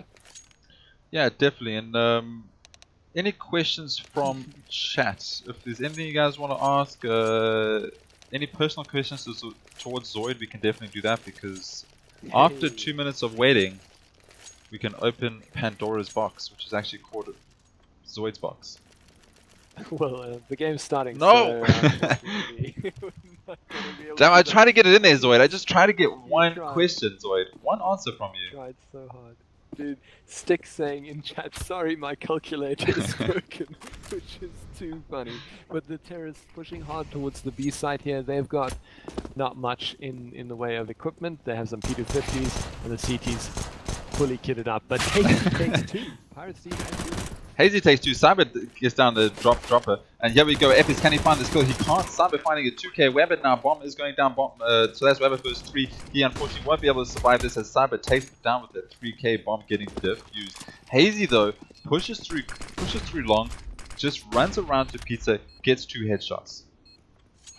I mean, that's really good for what they invested into that round. They had P250s. They didn't have utility. They didn't have anything. They get 2 CT players and they get the bomb down. I think that's pretty much best case scenario for Glacier in that round. Yeah, that's true. Bomb down. That's the best you could hope for anyway. Especially after losing the round before that due to I'm not gonna say due to fully technical difficulties. I would say a mixture of both. Yeah. You know, Reborn doing well, and some issues there. But never mind, we got some AKs coming out, 4 AKs, and an AWP in the hands of Wabbit. And as we said, he's been doing hitting some nice shots with that AWP. And King's Reborn, how was their CT defense on Cobblestone? We have not played them on Cobblestone. We don't know anything about them on Cobblestone, so this should be interesting. Yeah, and interesting to note, Wabbit's got an AWP, but no one on the CT side has an AWP, so if he can do something with this, it'll definitely justify that purchase. Pirate Steve and Cyber on the B side, and Cyber is holding that drop area. It seems like the T's are pretty much all grouped up towards that B area, excepting for Stick, who's all the way in mid. Yes, so right now, Wabbit, he's pushed all the way up B alongside. This is a dangerous corner because it could get found out as soon as the smoke goes down, but looks like there is a bit of strats coming through. Is that a smoke that just bloomed onto B side? I'm not quite sure, we did not get that angle. Yeah, it was. The bomb is moving towards A, so this is a bit of a foxy play because CT's... But never mind, we choose to have two CTs on A side still, so this is... They're holding pretty fast, and now Kiwi, he needs to find a hit. Yeah, there are two terrorists still on B, and that Epix. Epix takes a great shot onto Kiwi, and he might find another one, although Pirate Steve is hiding under the stairs area, and he takes down Epix, but Wabbit taking down Cyber. So it's a 4-on-3 in favor of the terrorists, and Wabbit getting a great shot. Yeah, nice little flick there onto Pirate Steve by Wabbit with that AWP, and as he said, he needs to make the AWP worthwhile. He did buy it up, was the only guy on the team with the AWP, and he needed to make it worthwhile. He did with that 2K. Bomb is going down onto A. Hazy's moved the bomb all the way back down to B. Bomb is down, and we have Ostrich just sitting on cobble. Not really sure what to do with his life, as his whole team has died. All alone. All alone, Ostrich! A little bit of an existential crisis today, sitting up on boost. What do I do? Where do I go? Who He am thought about jumping, but there's not much fall damage in this map. Yeah, so, I mean, that was a really nice play from Glacier. They were moving the bomb around quite dynamically. They eventually chose a site there on the B site. Ostrich does find one. And Glacier, they don't have the most amount of money, so if they lose some guns here, it's going to definitely hurt them. Hazy is in close proximity to Ostrich, and they might have a little bit of a battle here. Hazy takes down Ostrich, even though Ostrich started pre-firing there. Hazy all the way down to 8 HP. We don't talk about that pre-fire. What pre-fire, Zoid? What pre-fire? I didn't see a pre-fire. Totally heard many steps coming from that angle. Is this PUBG? Can you hear people even if they're walking? I think he got a box drop and it added extra movements without hearing people. I don't know, Zoe. We're moving on. Anyway, two rounds apiece. King Reborn, and looks like another pause coming in. Calculator has broke. It was doing a little bit of cosine actions going on there, and Calculator broke. Sticks is back. Sticks back. He bashed it against the table. Like the calculator started working, and we're back. Pirate Steve though with that CSG, he's been burnt a little bit. Oh, that nade's gonna hurt. But Pirate Steve down to 30 HP. CSG in drop B. Watch out, and there we go. Wabbit finding the kill on 1-on-1. He was just baiting, and there we go. Steve goes down as well. Insane by MC. MC, can he find the next one? He can. And this round surely should go towards BT side. Nice clean round. Pistol save. MC. He's the MC of this game. Yes, truly dictating the pace of this game. MC getting 3 kills that round, and Ostrich again, the last man alive. Just going to see if he can find a gun off someone there, but the terrorists probably not going to give up a gun just yet. Should I just phone my grandfather and see if he's happy with my dad jokes, because I feel like they're on point. Anyway, it looks like that was a good one. You like that one? Okay, we all good here. So Hazy, he's looking for a kill. He's going to try to find Ostrich, and he does. Ostrich is slow on the trigger. Hazy shuts him down. And that is another round towards Glacier Esports. Glacier Esports feeling very comfortable on Cobblestone. Yeah, Glacier up to 3, Kings Reborn on 2, of course. And going into this round, it seems like the CTs are going to force up as Ostrich has bought that UMP. Although maybe Ostrich just had a little bit of extra cash, or maybe he misbought. We'll never know. We'll never know. It seems like the rest of the team knows. have got what? There's a full variety of pistols there on the CTs, a 5.7, a Deagle, a P250 and a CZ, and on the terrorists we've got 4 AKs and an AWP and full utility, so it seems like maybe a repeat of the last round. Yeah, for sure. Let's, while we're going through this pistol rounds and a bit of a safe situation going on, what in your opinion, well, which side in your opinion do you think is more dangerous? Like, obviously we see, I mean, obviously it depends on the plays and the skill and the aim and all that, one-on-one, finding insane hits through the spike. But what in your opinion there, Zoid, do you think is the more favorited side? I mean, a lot of people go, oh, CT should probably be favorited, you can hold it, but I'm under the impression of T. I mean... Yeah, so they've opened up the map a little bit, especially with those stairs down towards the B side, and I'm thinking it's more terrorists. I mean, not by a lot, probably 8-7 or something like that. But I think it's slightly more terrorists. Okay, yeah, I have the same feeling. I mean, obviously it comes down to if teamers are insane fraggers, then obviously they're going to win all day long. Like, you know, it doesn't matter what side. But I do prefer to T side a lot more here. And Epix, he finds a nice hit shot onto Pirate Steve. After Pirate Steve takes down MC, it's not going to do enough though. Bomb is going to go down. 1-of-1 has picked up an AK. He is 1 versus 2 situation. Can he find this? 1-of-1. He goes for the second spray down, finds it, Rabbit, and well, Epic now finds the last kill. Epic. That aim lock, that was so smooth. There. That was smooth. That was nice. So Steve was sitting on side and they didn't check that and lost a player to that, so it was looking dangerous there, but eventually Glacier do prevail again, and now finally a full buy round out of Kings Reborn. They have got an AWP on 101, there's a opposing AWPer in the form of Wabbit, so this is going to be an interesting round. We're going to have to see what the terrorists decide to do. They have been going towards B a lot. Yeah, for sure. So now 3 players towards A. Yeah, definitely. And there, oh, here comes a peek, sticks, tries to take some shots, does not find it, but he does take down 101 to 55. And just for chat, anyone joining in chat in who did miss the first map, the current score is 1 map point towards Kings Reborn. They got that on Mirage, 16-10. This is the second map on Cobblestone. This was a Glacier Sports pick. So we're not really sure what third map is just yet. We'll find it out after this one. We didn't get given that information. But this is the second map, 1 point on the board towards Knights Reborn. Yeah, the terrorists taking a little bit slow this round. They've got 3 players towards A and they're walking slowly onto site. And it seems like MC and Epix getting some great kills onto A. And now it's all on 101 who's on A side at the moment to hold it down just a little bit longer until Cyber gets there.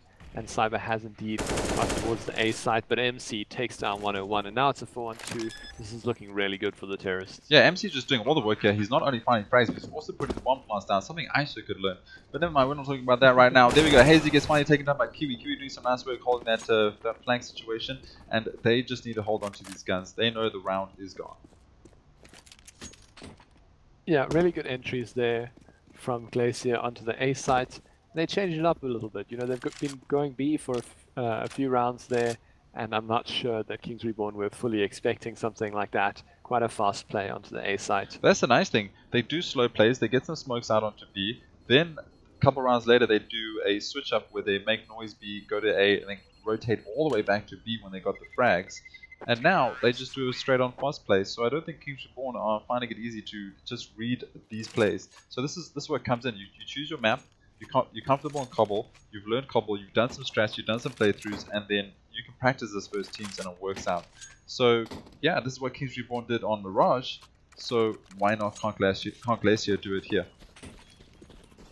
Yeah, of course. Glacier, as you said, it's their map, they are comfortable on this map seemingly, and they're doing really well so far. They're up to 5 rounds to 2 rounds on the Kings Reborn side. And now Kings Reborn stacking on the B side. They have 4 players there. And it seems like the stack might pay off. Yeah, stack might pay off indeed, but it looks like the T's have pushed their way all around the side. Epic's finding a nice kill onto Kiwi, nice headshot through the wall, and 1-on-1, he gets the repicks onto Epics. Now, they need to stop this bomb going down. They need to find these kills. Cyber, you need to find a frag here. Bomb is going down. That is Sticks putting the bomb down, and this is when things get dangerous. MC with the flank. What can he find? The second one, he can. MC takes down Cyber, and this man, he is unstoppable. Flanks all straight up Angels. There's not much you can do. MC is killing it, but nice Reborn 101 sitting here in the smoke. This smoke's not going to last long enough for them to leave, surely. Does he have a kill in hand? He does not. He needs that full 10 seconds. And smoke is coming out and he gets taken down by Weber. They're not going to be fooled. Smoke and Pizza, that is weird. Yeah, a little bit unlucky there from Kings Reborn. They chose the right site. They stacked well. And eventually the aim not really working out. They also had an equipment disadvantage there. They had a few UMPs and didn't have the rifles they wanted to. So they lose that round. Glacier up to 6 rounds versus 2, and another sort of force-up type thing from Kings Reborn. They've got a UMP and 2 FAMAS, and not as much utility as they would hope to have. Yeah, and that's the whole economy game you can start worrying about. And just look at the scoreboard over here. MC is sitting on 12, very comfortable with that, and 3 MVPs. And Epix, he pushes down onto the platform, takes down 101. 101 is struggling over here, but the nade call has come in, and he gets a Kobe, Pirate Steve, and that is the beauty of communication. Pirate Steve gets the call, throws down that nade, and gets the refrag. Currently on a 4 versus 4 situation. MC is still in the game though.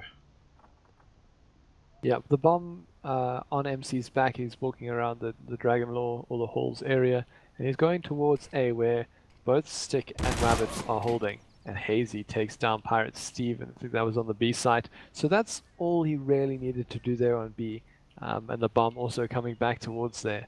So if Stick can maybe find this frag, he misses a few shots, but I think he might find it. He does find Ostrich eventually when Ostrich is trying to rotate to the B side. So this is really great play out of the terrorists so far. They've got 4 players alive, and they just need to find Kiwi on the B side.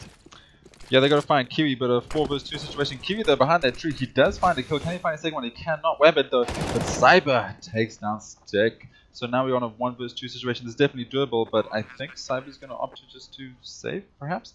Or do you think he's going to take this away? What would you do in this situation? So, I mean, if we look at the money, Cyber only has 300, but he is going to get 3,400 the next round from the last bonus. So he could potentially buy something up, but I don't know. I don't think I would have gone there, especially up against Hazy and Wabbit, who are playing pretty well, and with Wabbit having that AWP. But I mean, we'll see this round. It doesn't really seem like they have enough to justify a force. They're not getting the economy rolling this game. You know, it's 9 rounds in, and they're really suffering. Yeah, and that's the problem with CSGO. If you don't play that economy game straight up from the beginning and just watch your buys and synchronize them, you can start getting the situation where the opposite team's just going to snowball and a nice shot there. The other team's just going to snowball and they're just going to keep getting that economy. You're going to keep losing economy. You're going to win one round here with every now and then they just break you down again.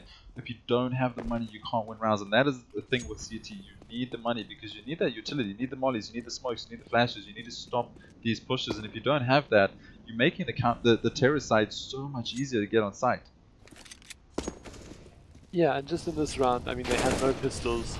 Sorry, they only have pistols, they have no rifles, and the terrorists are just tearing them apart. Kiwi's the last man alive, he's got a deagle, but he has 5 to find, and they've done absolutely no damage to any of the terrorists. All the terrorists on 100 HP. As I say that, obviously MC gets tagged down, but I think they'll find Kiwi without a problem here. Yeah, trying to find Kiwi there through the wall, or through the doorway, should I say, and MC, he's just looking for this, and he finally takes down Kiwi with a nice headshot. So, yeah, and that's the thing, if you don't have the money, and you don't have the smokes, you don't have the guns, you don't have the mollies, there's no ways for you to stop a 5-man T-push, and the terrorists know this now. They know that if they just straight up push them, they don't have the utility to stop anything. So, they're reading this game really well, and I'm sure this one, hopefully they're going to take this one slower, knowing that they got that money bonus and they're going to full buy, but if they kill them, if they shut them down now, they're going to have to go into a double save straight after this. So, let's see if Glacier Esports has read the economy game and all, and take this one a lot slower. Yeah, so if, I mean, obviously the best case scenario here is if Glacier win this round and obviously the rest of the rounds of the half. But if they, I mean, if there's ever a time to let Kings Reborn win a round, it's now. They can lose this round and start winning again the following round, because that will negate the loss bonus that Kings Reborn have been getting used to the last few rounds, because they've lost 7 in a row, so they're getting $3,400 every round. Yeah, exactly, and looks like T's are moving the bomb there towards A, and right now we only have one player on A side, that is Ostrich, so this is going to be all up to him to hold this A push. And Ostrich, will he find the player? He does find the first kill onto Sticks, but the call has come in and he gets shut down, and currently the CTs have moved in, so that's nice call there. CT's call has come in and they're shutting them out. So as you said, you get the guns, you get the rifles, you get the utility, and you can start winning rounds again. So they really needed this one. If Reborns mess this up, but never mind, 2 vs 3 situation, I might be calling this way too soon. Pirate Steve still not has moved off. He's still in the drop down area, and we have a battle on our hands. Bomb needs to go down, 33 seconds on the clock, and Kings Reborn need this. If they have any chance of getting more rounds on the board, they need this now. Pirate Steve, he might get caught out here, but he's just pushed off. I think the call's coming just to hold back, and Wabbit finding a nice headshot into Cyber with that AWP. But good refrags from Kiwi. He manages to take down Wabbit there, and now it's all on MC. He's versus Pirate Steve and Kiwi, and he fakes his bomb plant here, but Steve might find him anyway. MC down to 50, and Steve eventually finds his head. And it was a good idea faking that, but just not looking the right way there when Steve peaked. Yeah, I can't stress it enough, like how important this round was for Nice Reborn. If they didn't get this round, they would have to go into another save. That's it. They would have to go into another save, and they would just stop bleeding rounds after that. And they needed this, and they need to start grinding these rounds out. They can't let the T's get any more rounds on the board. And T's, they could buy up another 2 times comfortably, I think. I mean, maybe not 100% comfortable, but you know, comfortable enough to win the round. So here comes a fast play coming in. Pirate Steve, he is spraying through. He almost finds the kill, but he cannot. There we go. Pirate Steve, here's flash. Will he find this kill? Pirate Steve gets one. Will he get second? There we go. 3 have been taken down. Pirate Steve still in this dangerous zone. Will he find the AWP? He will find the AWP, and there we go. Pirate Steve finally taken the 2K of this round, and now MC 1 vs 2 gets shut down, and nice Reborn, or King's Reborn, sorry, getting 4 rounds on the board with a full rush save there by Glacier. Yeah, that was really nice play from Kings on the B site. I mean, watching one of the terrorists entry there, he had no idea where to look. There was someone under the drop area near the stairs, and there was also someone in chicken coop. Just good play. They were playing off each other and making sure that the terrorists' lives were as hard as possible. And going into this round, as you said, the terrorists can definitely buy comfortably. Wabbit picking up an AWP. 4 AKs on the terrorist side and loads of utility, but a double AWP setup here from the CTs. Kiwi and 101 both picking up the AWP. Have we seen AWP in these players' hands so far on this map? They haven't had the economy to do so. I think we might have seen one early on, but that's been about it. Yeah. So it's quite nice to see some AWP in the hands of 101 and Kiwi. We know 101 is very fast on that AWP. He's absolutely dangerously fast on that AWP. And Ostrich, he just gets peeked out. He gets double through in the head, but I think it was through the wall, and he does come back and takes down Epic. But so that's 1 trade for each, and we're currently on a 4 vs 4 situation. Drop has been left though. MC, he's pushed through drop. He needs to find this frag though. Pirate Steve unfortunately just can't find it. MC finds the frag. Kiwi though with that AWP. There's a nice shot there by Kiwi, and suddenly a 3 vs 3 situation. 2 AWPs in play. Yeah, these teams just trading player after player, 3v3, as you said, and 2 AWPs still alive on the CT side in the form of Kiwi and 101. Kiwi's just spots a player there as he pushes sight, but he doesn't manage to find a player just yet. And now the terrorists bursting onto the B site. They can find some angles here. Hazy takes down Kiwi and 101 taking down Hazy. So again, trading players for players. It's a 2-on-2 now, AWP on both sides. And yeah, that buddy system comes in. We got 101 and Cyber playing together. 101 just missing that shot. He does get the deagle though. Unfortunately, just hit his knee and sticks finding the frag. 101. 101 in the molly gets taken down. Unfortunately, shots were missed on plat there, and that could have taken him. I win these. Oh, that's a bit cheeky, I think. Maybe he hit a bind by mistake. Unfortunately, 101 was flashed there, so he goes down in the molly, obviously not knowing where exactly he was standing. And this is the situation I was talking about. Kings Reborn win 2, but Glacier, they win another one, and they've broken Kings Reborn now. They have nothing. I mean, they've got CZs, one CZ and 2 P250s against fully kitted out terrorists. Yeah, for sure. I'm just worried about that banter. Can you even banter when you've been timing out like 5 times a match?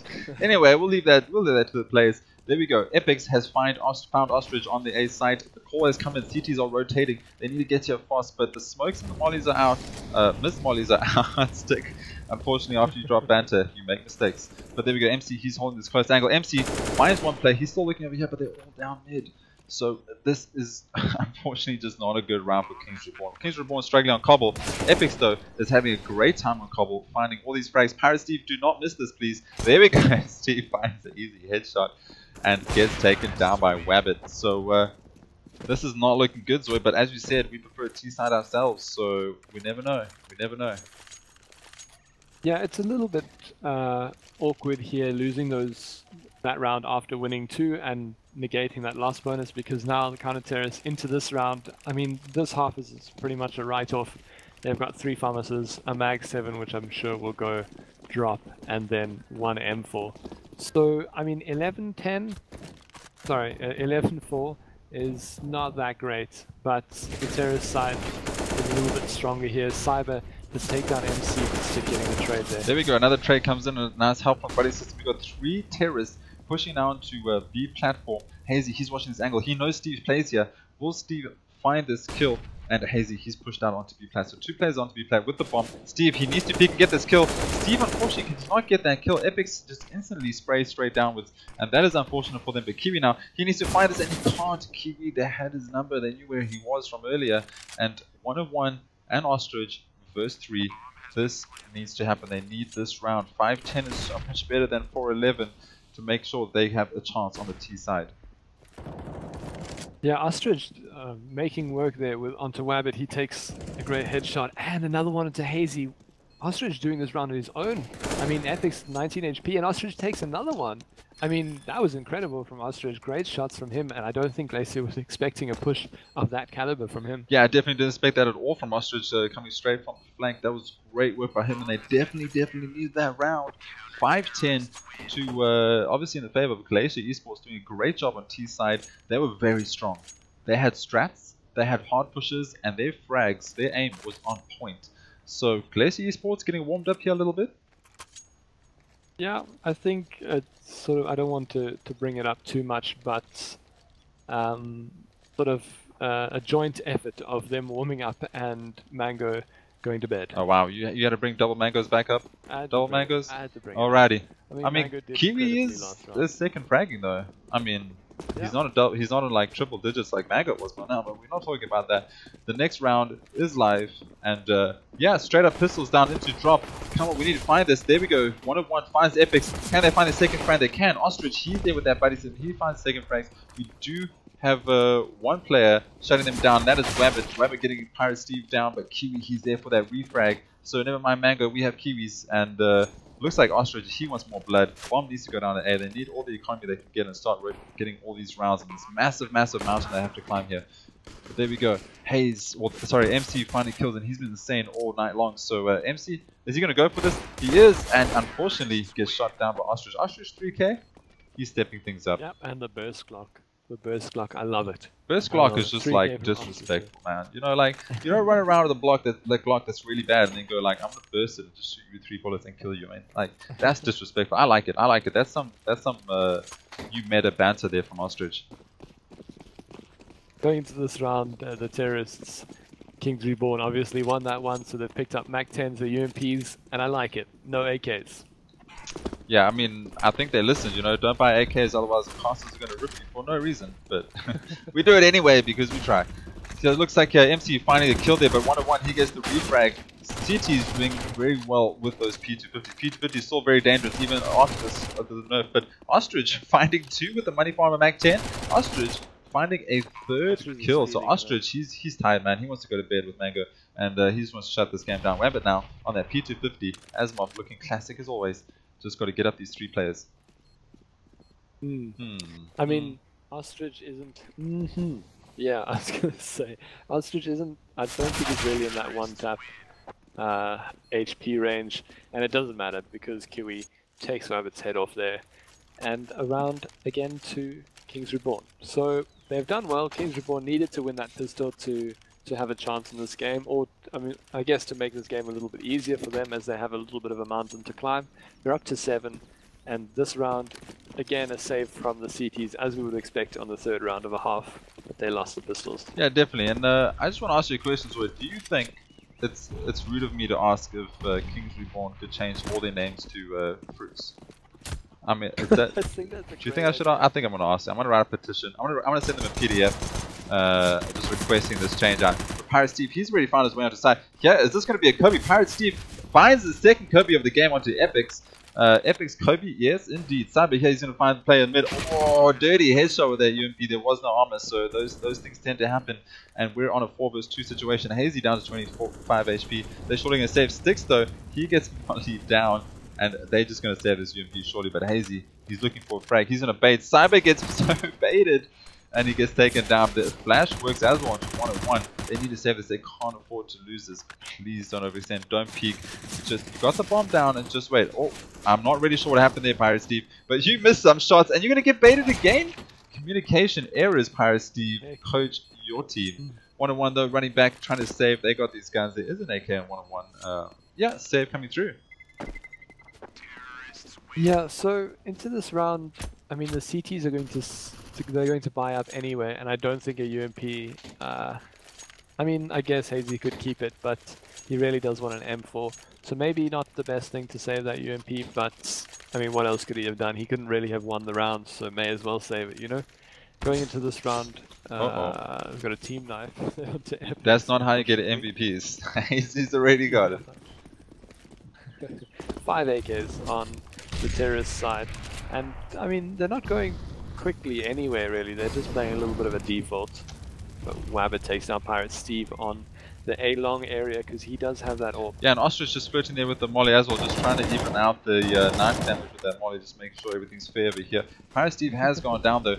Hazy gets that shot down by Ostrich. There is another CT and drop though, which they have not seen.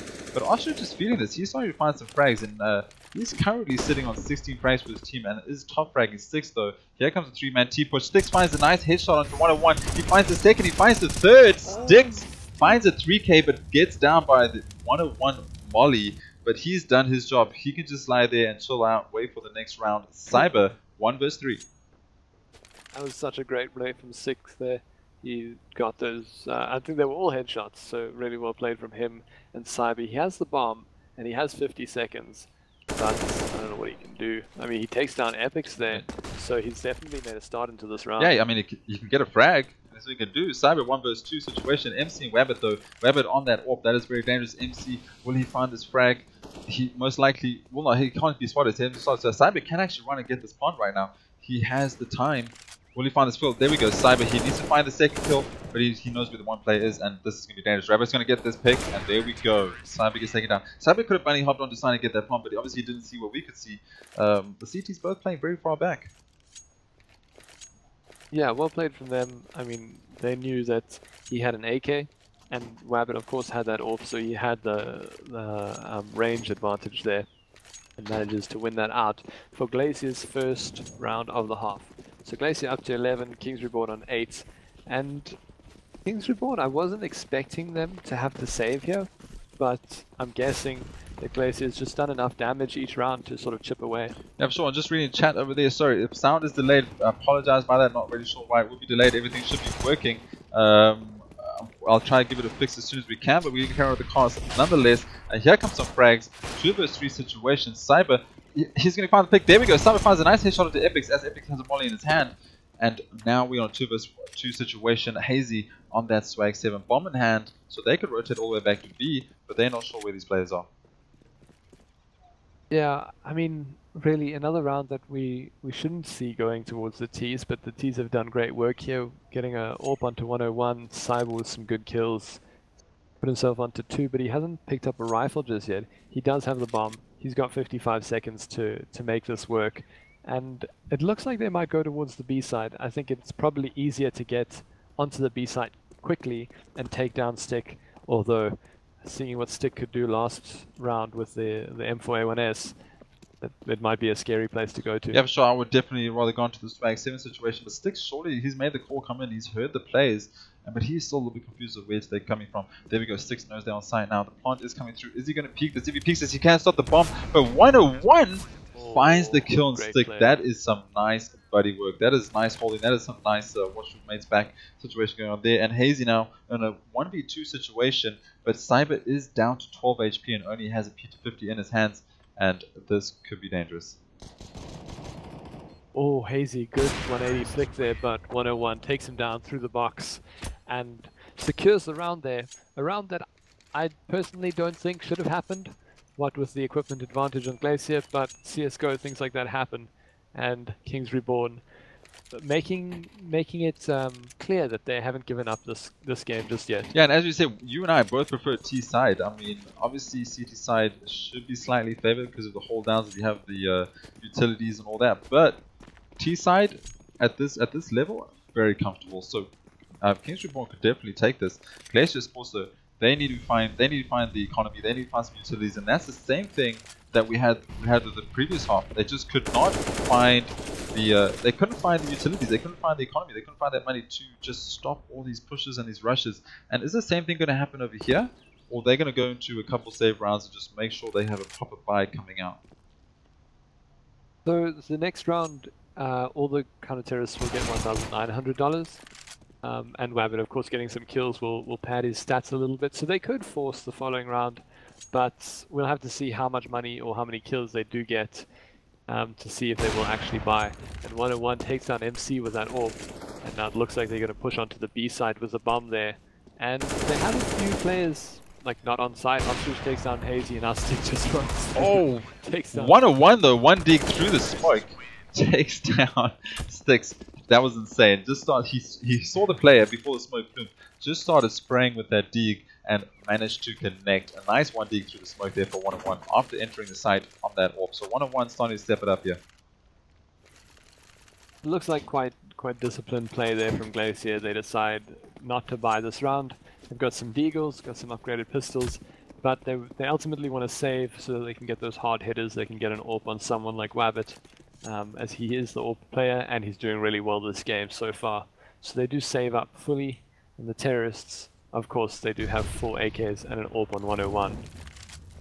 Yeah, now again that economy game, so they just needed, after this they should go into full buy and have all their utility. Pirates team finding a nice shot there to MC. MC definitely the favorite from Glacier, so that's a nice frag to get early on. These deeks can be dangerous, P250s can be dangerous, but this might look like it's going to even out the score for both teams. Yeah, I mean, good flash there. Pirate Steve takes down Epic, so now they're pushing hard into this A site, and Ostrich finds Stick on the B site. So it does look like Kings are going to take this one. But yeah, as you were saying, Kings seem to be leveling out the playing field here. And that means that all that Glacier worked for the first half is essentially been nullified. They're back on an even playing field. Now it's a 7-ish round, 8-round-ish game, you know, and they just need to do what they can. Yeah, so they've essentially lost all that hard work they did, as you said, but luckily enough they have been able to save. So the next round coming out, they should be able to full buy with utilities. So maybe they could just scratch out everything that's happened before and just start working on their game and start bringing some rounds back. If they get all those utilities, if they get the artillery, they can start shutting these players down and you know, getting a bit of a comeback and getting some rounds on board. Their CT side, they have not won a single round yet. No, they won 1 round. Sorry, my mistake. They won 1 round on CT, which is not quite good enough. But full buys coming out, utilities coming out. Is this the time that things are going to turn? Yeah, if there is a time that it's going to turn, it's going to be now. Wabbit and MC both picking up the AWP, so a double AWP setup from the CTs, and they have a lot of players going towards B. It seems like Wabbit pushing early with the AWP might find 101, but 101 takes him down, and that's really unfortunate. One of the AWPs deleted off the CT side, and one of the players, of course, so this is going to make it a lot harder to hold. Yeah, classic Control Alt Z over there. But anyway, going straight into here, we got we still got an AWP in the hands of MC. We haven't really seen MC with that AWP, so this should be interesting. We just, yeah, these CTs that really need to find some rounds here. The economy is lacking. If they lose this one, things are going to get slightly dangerous. But the T's feeling very comfortable with what they've done right now, and that confidence, that's just going to carry through them. Hazy has a crazy angle, and he actually hit some shots, but what? Whoa. 101 actually finds that angle? That is, like, I have no words for that. 101, you sir are not human. But good job, they Stick there finding 2 kills. Yeah, that takes down Pirate Steve and 101, so they just were not expecting that. Stick, can he find the third? The crosshairs was there, but he misses it. Cyber takes down Stick, and now Epic 1 versus 3, and this is going to be dangerous. There we go, Ostrich finds it. Yeah, unlucky there from Glacier, and 101 standout play from him finding those 2 picks onto Wabbit, and then I think that was Hazy who was holding that crazy angle. And now it's 12-11. I found that really funny at the time, the crazy Hazy. But the CT's going to have to save again. They don't have the economy, as you said, to do this. Yeah, and that's the thing, the economy game, and that's what Kings Reborn was struggling with beforehand. And now it looks like they've done the same thing to Glacier, and you can't really do much against it. You have a fragger like 101 hitting insane shots like that. I didn't even know how he knew the play was there. I mean, that angle, and he did that previously and long as well. Those are crazy angles, and this is the thing with 101. He hits those shots, and that's why he's here. He's here to hit those shots. He can hit those shots, and he usually does. So you can't really do much against things like that. Yeah, I mean, it was a good call from Hazy to play that angle, and it just doesn't pay out that round. And going to this round, Epics has already been taken down. Pirate Steve is going to find Wabbit there. So Kings Reborn doing great work, pushing onto the A site. They've got the bomb there. But Stick taking down Kiwi, so consolation frag there from him. He might be able to pick up a gun, and he does. He picks up that AK, but the bomb is going down on A. And Pirate Steve is doing work. Pirate Steve got 2 kills this round. Yeah, fragging his scoreboard over there with pistol rounds, but that's never mind. Moving on, yeah, MC, he's trying to find a kill here as we find a rotator. Is MC going to find this? He can't connect the shot. Pirate Steve, here's it though, he knows where the player is. Pirate Steve, will he find this? He gets a nice spray down and finishes off. That's MC, goes down. Stick, He has this AK, he just needs to save. They need all of the guns and artillery they can save, and there we go. Stick is running back now, but hot on his heels. We do have Ostrich. Ostrich is going to find this one. Ostrich does not find this one. Stick just survives, and that is an insane frag for him to find at that point. Yeah, Stick up to 2 kills and a good readjustment of his position there. Make sure he doesn't get taken down by that spray through the door. And 13 rounds to Kings Reborn and 11 rounds to Glacier. And again, into a full buy round here. So Glacier need to step up and get some rounds, or they might just lose this 2-0. Let's just note again, we're worried about Kings Reborn, who only managed to get 5 rounds in their half. But Glacier have literally only found 1 round on their CT side. That is some big ups there to Kings. They're definitely doing a great job here. And Ostrich, he could hear that molly hitting them. He tried to push anyway, but gets shut down. So this could be the turnaround. MC and Hazy finding 1. There we go. MC finding 2. And suddenly we're on 2 versus 5 situation. And is this going to be another round towards Glacier? Surely this has to be. Yeah, this is the round we were talking about. The round that they're going to turn it around. And I'm on fire tonight. Anyway, Hazy takes down 101. So Pirate Steve, the last man alive, and we'll see. Maybe he can get a kill. And it might actually make a difference because, as we said earlier, Glacier doesn't have the greatest economy, but doesn't end up happening. MC takes down Pirate Steve. MC with 3 kills that round, doing great work. He's up to 22 kills. Yeah, MC doing some great work there. That's nice to see from him. And nice to see another round on the board. So take them finally up to 12. 2 rounds on this half. Can they convert more though? Obviously the T's are feeling very comfortable economy wise, but if they lose 1 or 2 more, they could be struggling. This could be good for Glacier. But Glacier at any moment, you know, they could just get shut down. If they lose this one, the economy is not the best. They could force up a buy, but they're not going to get all that utility. So they really need to get this one. I like that they've switched the positions of MC and Wabbit. Wabbit's now playing in the chicken area and MC's on the long area, but Ostrich takes down Hazy, and they do seem to be pushing onto the B side. Wabbit taking down Pirate Steve, 101 taking down Wabbit in return. Yeah, 101 just taking out Wabbit with that weapon. He picks up the AK and he finds another frag onto Epics. And now we're on a 3 vs 2 situation. MC and Stick, so if anyone could do it, it could be these 2 players. But Bomb is going down. Molly's out. They still have a little bit of utility. MC does have he has full utilities actually, but 101 finds Stick through that smoke there, and Kiwi with the flank, and that was easy round for Night. That was a solid round. Unlucky there. Yeah, it was a solid round from Kings Reborn. And what I was going to say is I like that they've switched MC and Wabbit because MC wasn't peeking that long area, not giving away that early kill and making it a little bit harder for Kings Reborn. But Kings Reborn prevail anyway. They're up to 14 rounds versus 12 on the Glacier side. And, I mean, the Glacier side can still buy. They've got 4 M4A1Ss and 1 M4A4. So no AWP on their side, which might make a difference. But they haven't really been getting too many AWP picks anyway. I actually prefer them to just put the AWPs away because 101 is finding crazy AWP shots and AWP angles.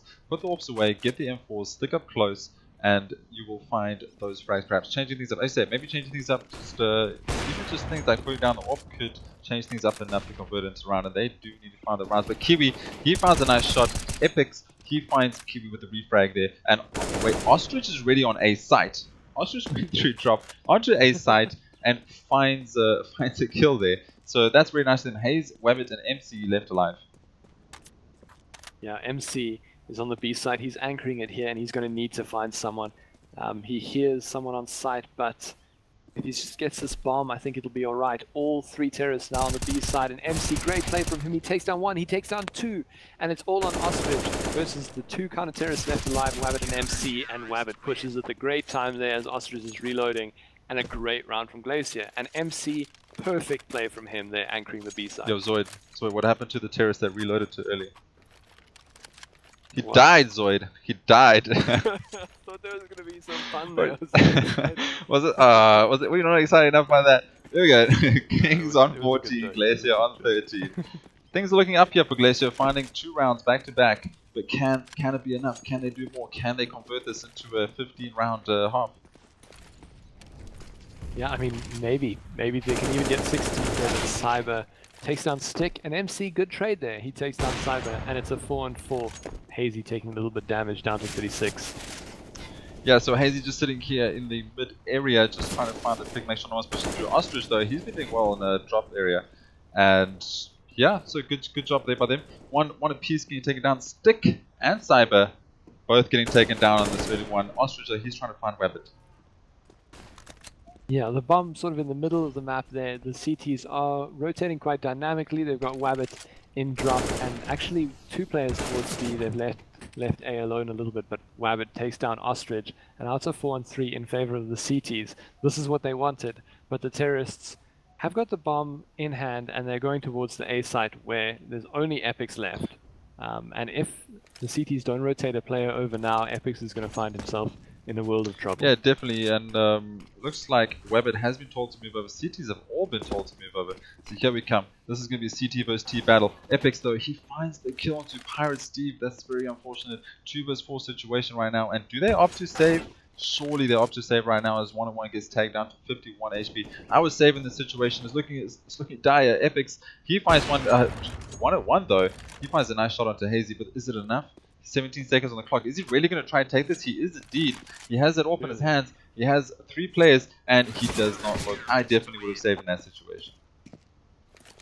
Yeah, I mean, I think I would have saved as well. Ostrich and 101 do have $5,000, so they might be able to drop something for the rest of their team if they opt to go Galils. But they might... Oh, they do. 101 buys. So it looks like they are still playing for the win, not the overtime. And I mean, Kiwi having to pick up a Mac 10, Pirate Steve only on a P250. This is a dicey round because the counter-terrorists have loads of utility and pretty much great guns for everyone except Stick, who's on a FAMAS. Yeah, and that's the thing, you know, Kiwi, he's on the Mac 10, they all just saving, they're trying to buy as much as they can. The Wabbit though, he finds the first kill.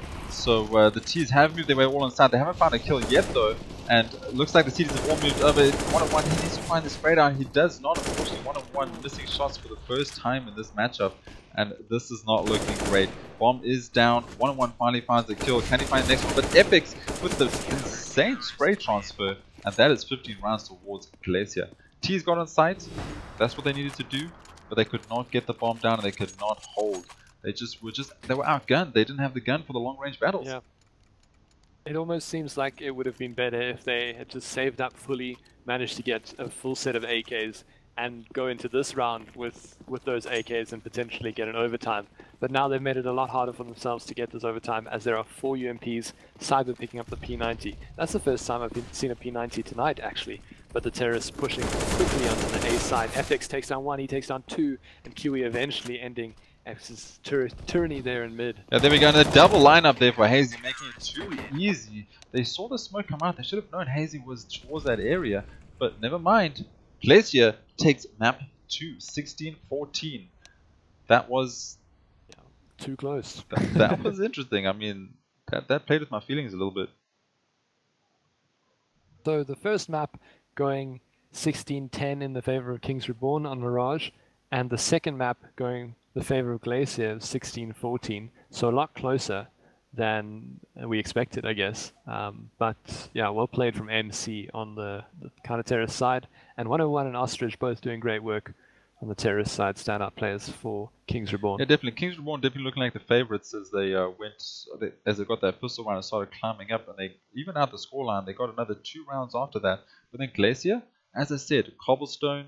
You need the guns, you need the utility, and you need to stop those pushes. And that's what they did. They saved up enough so they could get a full utility. They used the smokes, they used the mollies, and MC started getting insane frags as well as Hazy, and they just shut down those T pushes. And that's the only thing you can do in cobblestone. And that's the problem with what Kings had on the previous half. They never recovered that economy at all. They not once did they recover that economy, and it just wasn't enough for them to get more rounds on the board. Yeah, so third map loading in for me seems to be Cache, so that'll be an interesting one if it is indeed on Cache for the third map.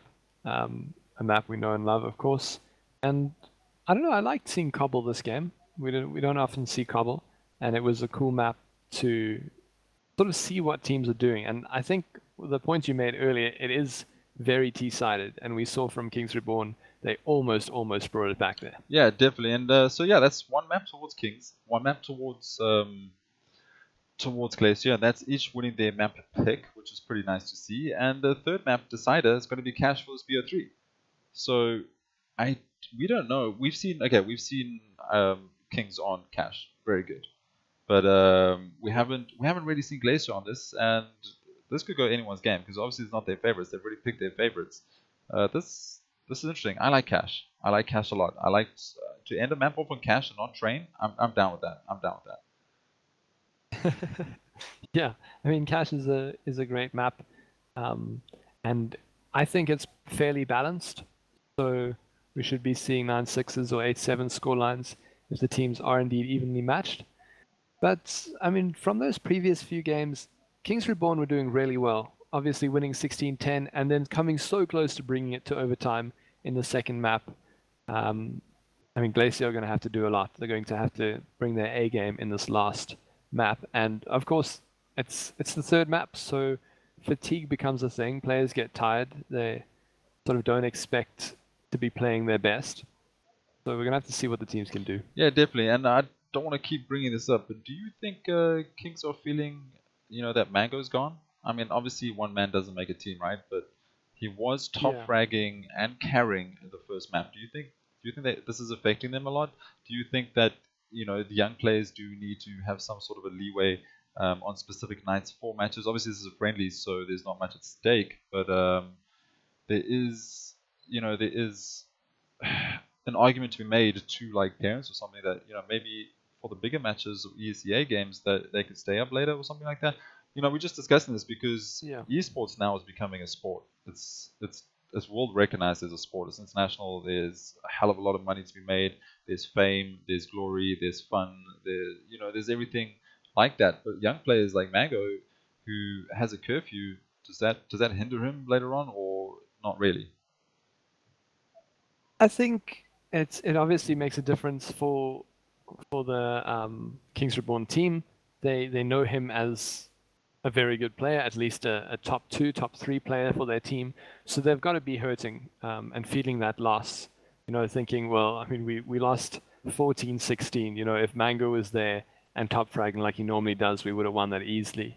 So I think there definitely should be allowances for younger players from their parents, I guess, in these important matches. But this, as you said, it's a scrim. They're practicing strats and stuff like that. So there's not much on the line in terms of sort of glory and winnings, But I think definitely for ESEA, if they're playing the league or if at normal tournaments, it's definitely going to become something that needs to be given leeway. Yeah, for sure. I mean, obviously we picking on Mango at this situation because he left because he had to go to sleep. I just wanted to discuss a little the whole esports thing as a career and as like a sport. Like I wonder if it's on the minds of parents just yet to to let their kids do that kind of thing. I know it's late at night and sports generally happens during the afternoon, and obviously teams practice a lot more before that. But it's an interesting topic to keep aware of. But yeah, I mean obviously teams can't rely on one player. The whole team needs to step out. And obviously 101 Ostrich Kiwi did actually great. He did very well himself. So I'm not saying that they lost because of one player, of course. They definitely could have won that round. Glacier just was their map pick and they're more comfortable. So that could have gone any way. And yeah, it was just an interesting topic to keep for the future. Yeah, I think people are going to start recognizing it a little bit more, especially as it sort of winds its way into the mainstream. I know at least in 2018 for the Olympic Games, for the run-up, there's like a few StarCraft tournaments type things being put in there. So it'll be really interesting to see if people become more receptive to it. Because I know a lot of traditional sort of sportsmen and women don't really think about it as a sport because, of course, there's always the physical attribute. Like sportsmen and women are a lot stronger in terms of like physical prowess. But in the end, it's a skill. It's a skill as much as anything else. So I think it should be a proper sport, and I think people will start recognizing it a little bit more as a proper sport, especially as the generations change over. A lot of millennials have been brought up with stuff like this and brought up sort of I don't know, treating it as a sport, as a valuable skill. Yeah. So as the generations change over, I think it'll become a lot bigger. Yeah, for sure. Just going to Robert Moore, the thing is, apparently, you want your kids to get an education over gaming first. Yeah, that's for sure. For sure. Over any sport. Any sport. Education first, sport after that. It was just a little topic. We'll just not delve too much more into it. We'll keep an eye on it and see how it all goes. It is nice to see that esports is becoming a sport in homes, and it's on TVs in South Africa right now. So, or TV, should I say, DSTV. So it's just really nice to see. Obviously, education first, and well-being and health of kids first. Let's see what's going on here. So, any questions for us, ladies and gentlemen, before we jump into this? We're just waiting for the last 3 members to jump in. This BO3, so 1 map apiece, one going Mirage going 16-10 to Kings Reborn, and then it went 16-14 on Cobblestone to Glacier. So the last map here, Cash, obviously the third map, something I wanted to chat about earlier. So Kings Reborn won the knife round for the veto, which means they get to choose either they choose what the first map is, or they let Glacier choose the first map, but then they get to choose which side. So I always think it's quite interesting if teams win the knife round and then choose to pick sides rather than the first map, because the way it went, Kings Reborn chose the first map, Glacier chose the second, and then there were vetoes from both teams. And then Glacier gets the last veto, so they almost get to choose that last map, which is pretty cool. So I think, I mean, generally you get two maps at the end there, and Glacier has to veto one of them, and it's something silly, you know, like Nuke and Cash, and then the choice is obviously Cash if you play on Cash more often. But I think it's something to think about when you're a team leader. You know, if you're going to choose the sides on that first map and then potentially get the chance to choose the last map of the series. Yeah, sure. So just yeah, I totally agree with you. So we're going to jump to some questions. There's a lot coming through. They are asking if Zoid has a channel. Zoid, have you set up your channel yet? I did set it up the other day. I haven't really been streaming very much. We can see it in the future. I guess you can follow it if you cool. want. So if you guys just type in, do you want to just type in chat there, Zoid, and then people can click on you? In YouTube. Twitch, yeah. Everyone's YouTube. asking on YouTube. Looks like a YouTube night. Okay. What else we got here? If I do that, I'll get any ideas on the winners? This is a tough game to call. I mean, okay, so the last game it could have gone either way. Last game it literally could have gone either way, and that was Glacier's pick, right? The first game definitely went well in the favor of Knights. So Kings. So I'm gonna say Kings, just because they've been stronger overall. But I'm not counting Glacier out yet. We don't know what these teams are like on Cash. Badwolf says you can drop it in Twitch, and he'll drop it in YouTube if you want. Oh, sweet. Yeah, I mean it is a Twitch channel. I haven't set up a YouTube channel because I mean, I don't know, not much content would go there just yet. I'm thinking like maybe if I get better at CSGO, you know, we can do some cool tutorials. But yeah, you get better at CSGO. I haven't really thought of. I think you could be on energy if you just practice. That's what I'm saying. Oh, definitely. If you practice, dude. If you did 2,000 bots a day, then you could do it. 2,000 bots a day? Is that the magic number? No, that's apparently what Kings do. 2,000 bots a day. It's insane, man. These guys are here to play. They're gonna take Rage next year. Yeah. Why are you laughing like that, Zoid? Don't believe me. I mean, we're gonna have to see a little bit more from them. Alrighty. So it looks like we're just in a warm up right now, guys. I know you guys are just watching the timeout screen right now, but we do have 4 players in on Glacier's side, and we have 5 players in on King's side. So give us a second, waiting for one more person, and we'll sort it out. So we're going to go into the third map. The first map went 16-10 towards Kings, and the second map, which was Cobblestone, went to Glacier, and that was 16-14. So this should get interesting. We're going to Cash as the third and final decider of this friendly BO3. Yeah. What do you think of sort of strats on Cash? I mean, I don't know. We don't, of course. The only the only map we know smokes on is Mirage. I mean, most of us, except Zaid. You know, he like smokes every map.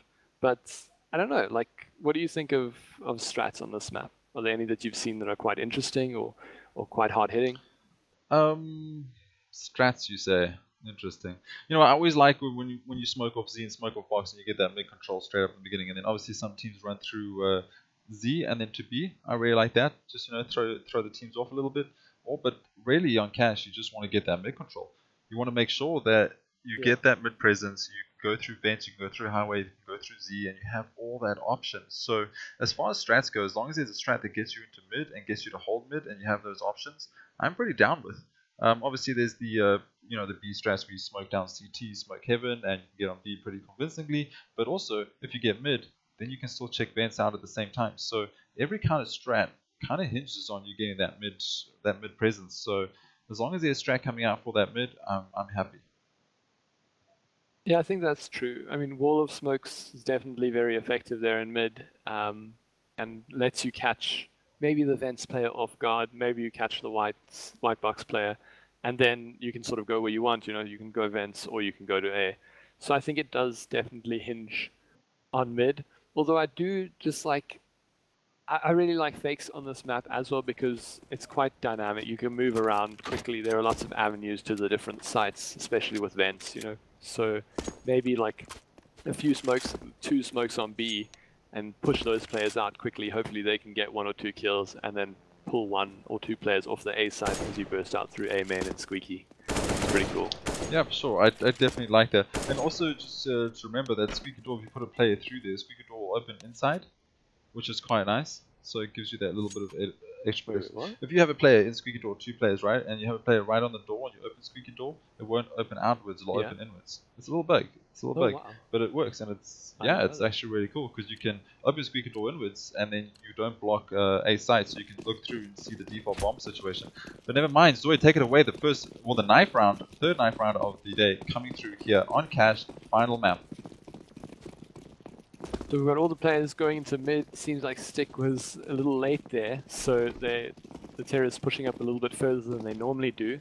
But yeah, I like the position from the terrorists, of course, putting 1 player up towards Vents. Hazy takes down Pirate Steve there, and wow, okay, there's a team kill there from QE onto 101, and a 3-on-3. And it seems like the counter-terrorists a little bit more tagged up there. MC takes Ostrich down, and now it's Kiwi on the T side versus 2. Kiwi takes 1, and now Stick is in range of a right click, and Kiwi's not. So this should go towards Kiwi here. Yeah, it should go in the favor of Kiwi, but he missed his first little knife shot there. And there we go. Kiwi finds the kill. So yeah, knife round going towards Kings. Guys in chat, we do realize that there is a bit of an issue with a delay on game sound. Sorry about the sync issues. We will make sure we do some tests and fix it up for future streams. We haven't really had this issue before, so I'm not really sure what is causing it. We do apologize though, and we do appreciate all the 32 viewers that are here to watch this friendly scrim. We will do some more scrims during the week, so make sure you guys send Zoid and myself some love. Hit those subs, hit those follows, and we'll be around. We'll fix the issues and we'll make sure the content gets better. Yeah, we'll have to do some searching on that sync issue because I haven't really seen it before. Anyway, going into this map, it seems to be live now. The counter-terrorists picking up only 2 sets of armor, the rest of them picking up kits and nades. And the terrorists, who are Kings Reborn, they've picked up a smoke and 3 sets of armor, so we'll have to see what they do with that smoke there. So Kings Reborn, did they opt to stay on T? They opt to stay on terrorist side. They won the knife. They opted to stay on terrorist side. They are a strat heavy team, so this I actually quite like this. I like it when people don't go default. We're gonna pick CT because CT is better. Like if you're feeling confident, and King's clearly feeling confident, they're gonna pick it up and go T's and see if it works out for them. I'm pretty happy with this. I'm quite excited. Yeah, I mean it's really nice to see a team who's a little bit more confident on terrorist side because a lot of teams just write it off as like, oh, we have to play this side, you know. Okay, pushing on to the B side. Crazy, MC and Wabbit taking down the terrorists there, and Ostrich is the last man alive. He does take down MC, but eventually goes down. Yo, what a body flick right there. Stick taking down Ostrich and just flinging him around. Behold. That was quite nice. So yeah, I mean, obviously picking up T side, you got to feel confident to get the rounds, but don't get deflated if you pick T side. You don't win the first round. It's all good. It's all good. Get this out of the way. Get those 4 guns around and get to those strats. That's what we want to see here. We want to see king strats, and that's what it's about. That's what Brent is about. They're not here to get ranks. They're not here to get points. They're not here to win money. They're here to practice strats. So opting to go T side on a friendly scrim, I'm pretty happy with this, and I want to see some strats come out. Stick though, he has some work on his hands. Yeah, that Kobe's gonna come up, but he just can't find a little bit of a martyrdom situation. But he's down before that. Hazy, he has that UMP, and he has to watch the event situation right now. But Bomb has moved his way to side, and it should get planted. Yeah, the CTs do of course have the equipment advantage into this round, and MC takes down Kiwi there, but the bomb going down for Kings Reborn, so that's great work from them in 101 with a good usage of that. CZ takes down MC and Wabbit, and Cyber with the CZ as well taking down Epics. So, I mean, Hazy, last man alive, he has a UMP and 25 HP, but he's going to have to save. And that's a great round from Kings Reborn. Definitely didn't have the equipment advantage into that one, but they forced up and intelligently managed to get that B site all open and the bomb down. Yeah, definitely, and that's the thing with B rushes. 5 turrets running at you, there's not really much you can do most of the time. So that was just unfortunately bad luck for them. But this brings us to the question. There's been a lot of nerfs about pistols recently. You know, obviously the Glock getting changed, the Tech 9 getting changed up. The P250 was nerfed a little bit as well recently. Have they done enough? Because pistols are extremely dangerous still. Obviously the nerf was there to kind of make the game more about skill and economy and all that, but you know, pistols are still doing a lot of damage. Do you think they've done enough? Do you think we can expect more pistol nerfs in the future? I think potentially slight nerfs, still all balances rather than nerfs, I guess. A little bit more diplomatic to say. But I don't think they're obscenely powerful. You know, like rifles obviously have an advantage. And I think CSGO has just gone that way. It's just that pistols are more powerful and you have to, it's not 1.6 anymore, you know. Cyber takes down Epics, but Wabbit with the USP takes down 101, and MC takes down Steve, also with a USP. Do you want to just speak to me a bit more about the pistols there? So, as these USPs are just shutting down these players. Bomb is down though. Cyber finds a nice kill into Hazy. We are on a 3 versus 1 situation. Wabbit, he's pushed all his way side. He has made a mistake by shooting, so they do know he's on side. And is he going to overextend? There we go. Kiwi, he's going to find the kill onto Wabbit. Yeah, but USP is hitting shots like that onto head armors. That is dangerous. That is dangerous. I mean, obviously you can't have pistols do nothing. You can't have them just, you know, useless and you lose the round, obviously. But I mean, there is a bit of a balance, you know. So I mean, also if you hit the headshots, double dinks, you can't complain about that. I think that they did a good job with the Tech 9. I mean, it's not completely useless, but it's a lot less powerful than it was, and we're not seeing those weird like running headshots from like cross map or whatever. So I think they did a good job with that.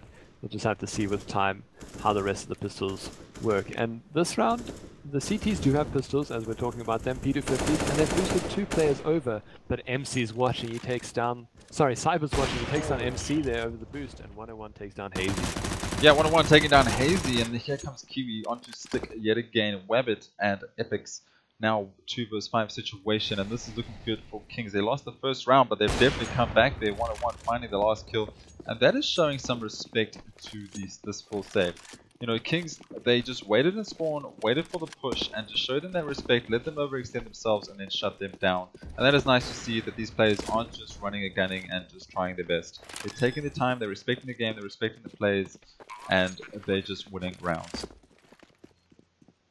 Yeah, Wabbit the last man alive with the P250. I don't think he's going to be able to do too much with him. But as you said, Kings Reborn they're not letting the emotions sort of carry them away. You know, they are playing intelligently, at least for these first few rounds.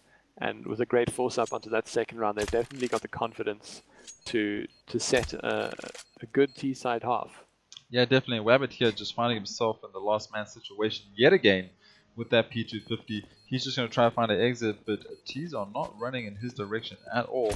And that was a nice, clean round. 5 players alive. They still have all the guns and utility. Well, you know, 1-on-1 and Pirate Steve still have quite a lot of utility. They're going to be same as well as Ostrich. So that's nice to see from them. But here is where the game starts. Full buy rounds coming out. Utility should be coming out of the CTs. And we should start seeing some frags coming in from Glacier.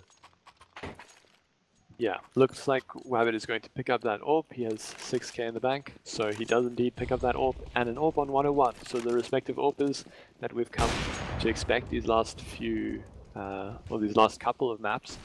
And we'll have to see where they play. Wabbit is of course playing in mid, holding that boost area, and a nice split from the terrace, looking all over the map, and Pirate Steve catches Hazy as he pushes Squeaky.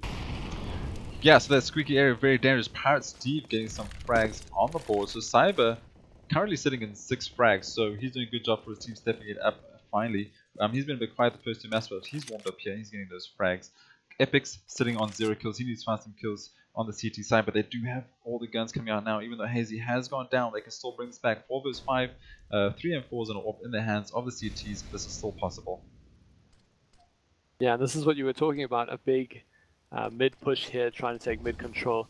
But we have MC in the vents, so if he can catch someone here, it might do well for his team, but he gets flashed off. Now there are 2 terrorists in mid, maybe even 3 as 101 is going to push over here. Epix finds Pirate Steve and finds Cyber, so great work from him, and now it's a 3-on-2 in favor of the CTs. MC holding in that vents, he didn't go back into checkers, so he manages to get a kill down from the terrorist. Ostrich does find Epix though, and now Ostrich and 101, both below 11 HP, and Wabbit and MC, they have loads of HP, they have an M4 and an AWP to play with, so it's going to take a lot from Ostrich and 101 to win this round. It's going to take a lot, but Ostrich does find a nice headshot down to Wabbit with that 11 HP, and now Bomb has gone down, and we do have 101 on that AWP, so we know how dangerous he can be. He doesn't need any HP, 1 HP on this 101, and he's still found kills, and MC, he's coming up through here. He has a nade. Has a nade, but he doesn't know because they don't know how much damage there is, but he does find the kill. 101 misses, and that doesn't happen very often. 1 vs 1 situation right now, and Ostrich needs to play time. Pros don't fake, but MC is faking, and here he goes for the second one. Is he going to find it? MC, he finds the kill, and he gets the defuse with more than enough time. Ostrich could not let him overextend any longer. He heard a couple of defuses come in, but there was going to be one that wasn't going to fake, and unfortunately, it wasn't that one. MC takes the round, and they needed that. And as like I said, 4 vs 5, they can take it. Yeah, that was a really great play from MC there, and he played that really well. I like that he faked the defuse, and then sort of checked around a little bit before he got straight back on it. Going to this round, Wabbit has an AWP still, he's managed to buy another one, but Stick is on a FAMAS. And 101 again on an AWP, but the rest of his team pretty kitted out with AKs and Mollies and the rest of the utility. Yeah, for sure. And it looks like the T's now are starting to get that. Oh, there comes a pick. 101. Do not run through mid. Cyber finding another pick as well.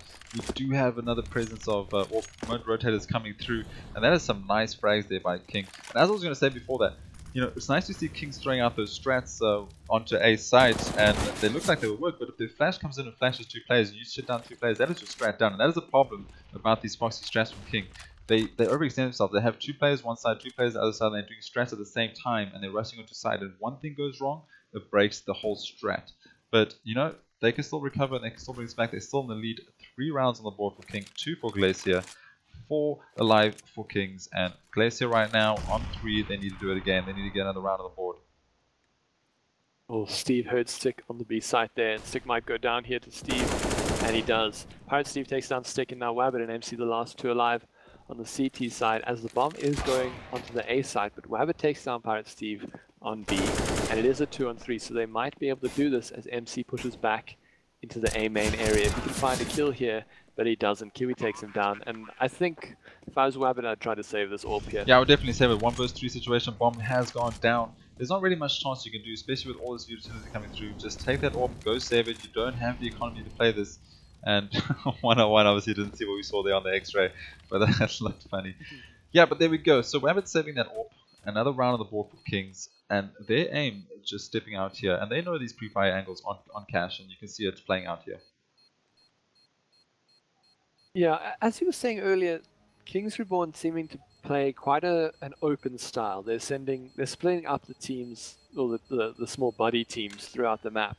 And although that leaves you open to, if someone dies, that it makes it a little bit harder to execute a strat, I think it's really powerful in that it stops the CTs from pushing. And Kings Reborn got a little bit of a taste from Glacier of them pushing on that Mirage map, which they eventually closed out. So it's intelligent. It's quite cool to see them defending the choke points of the map. And I'd like to see more of it if of course they don't overextend, like you said. We don't want them to overextend and they lose their lives for nothing. Yeah, and that's the thing. But I think that was just a really well sorted out flash. Just came at the wrong time. Obviously, it wasn't meant to happen, but it just happened at the right time. But 1-1, finding a nice shot onto Rabbit. Rabbit having a hard time with that open middle area there. But Epix though with that USB finds the frag onto Pirate Steve. That should not happen. Ostrich though, he's here to get 2K and he finds the refrag. Pirate Steve just struggling there to take down the USB player. And that is unfortunate. But Ostrich taking down Hazy. I think Hazy got confused there because Hazy was not looking. He was looking directly at Ostrich, but he just wasn't shooting. So that was very unfortunate. Ostrich though finding a 3K. Bomb is going down, and yet again MC saving that AWP. Well, Rabbit saved it before, but MC though, that AWP is staying in the hands of the CTs hopefully. Yeah, a similar situation as you said. MC unfortunately doesn't get that second shot here, but good movement. He manages to get back into the CT area, but two terrorists are hounding him here. A good jiggle peek there from one of them. And I think MC might go down here, and he does. He takes down Kiwi, but there are just too many terrorists there. 101 takes down MC, and he doesn't manage to save that AWP.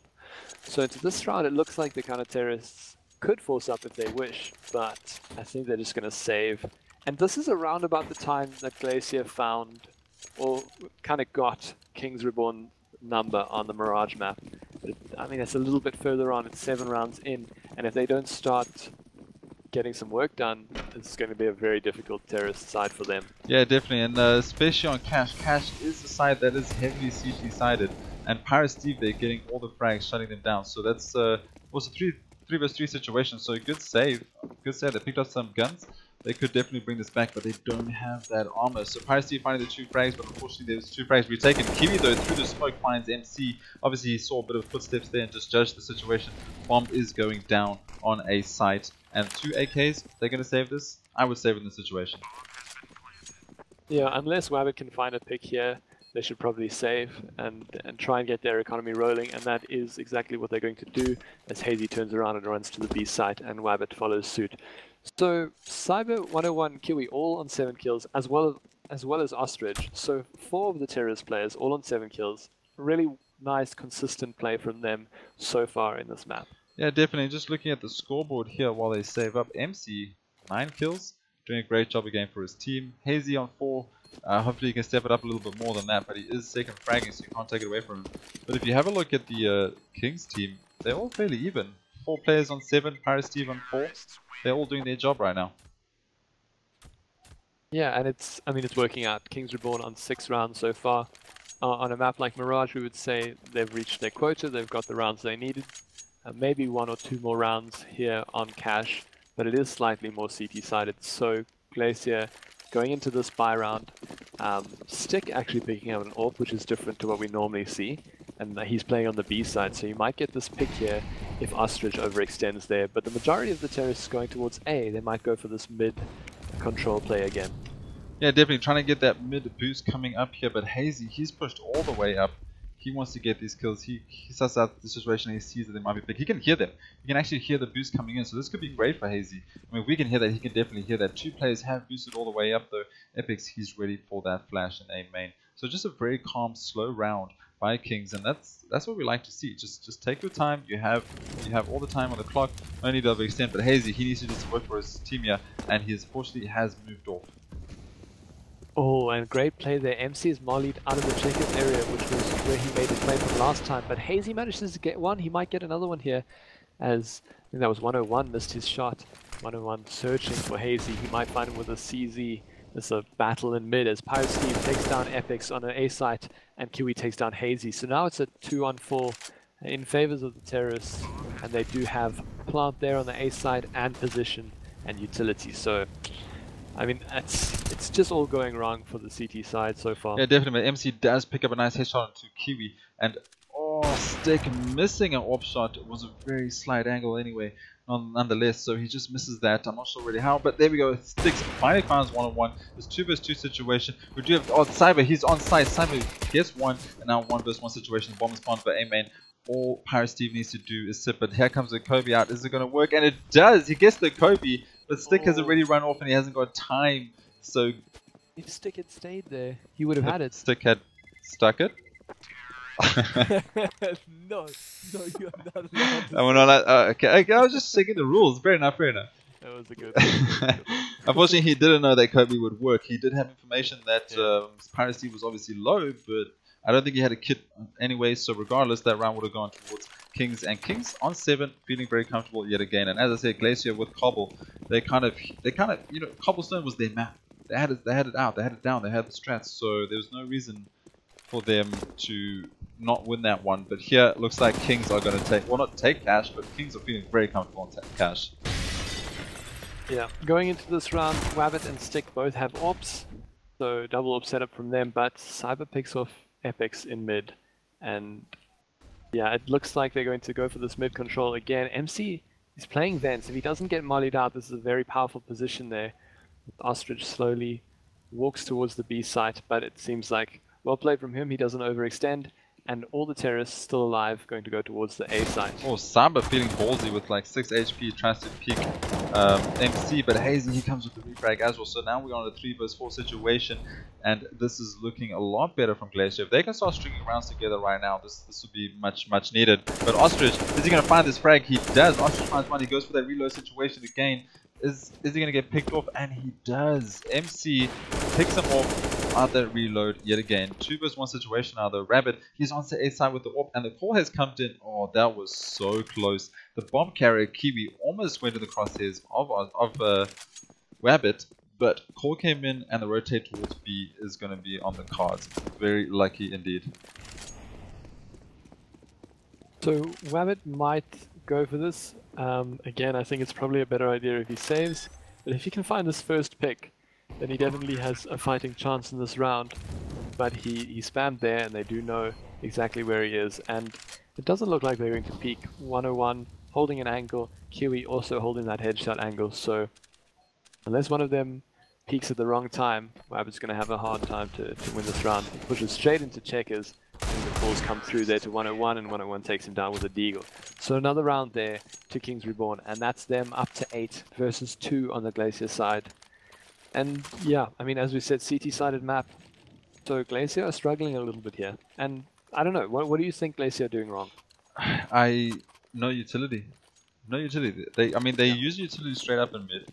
The smoke goes down, and then the pushes come through. But there's no second smoke. There's no, I don't know. There's no dual presence in mid. They put a AWPer there, or they put someone holding close there. They need to have that AWPer. They need to have someone close. They need to be able to get into that Vents presence. But Weber does find one. Ostrich though takes down MC, and Pirate Steve just missing his shots onto Stick as Stick finds Pirate Steve.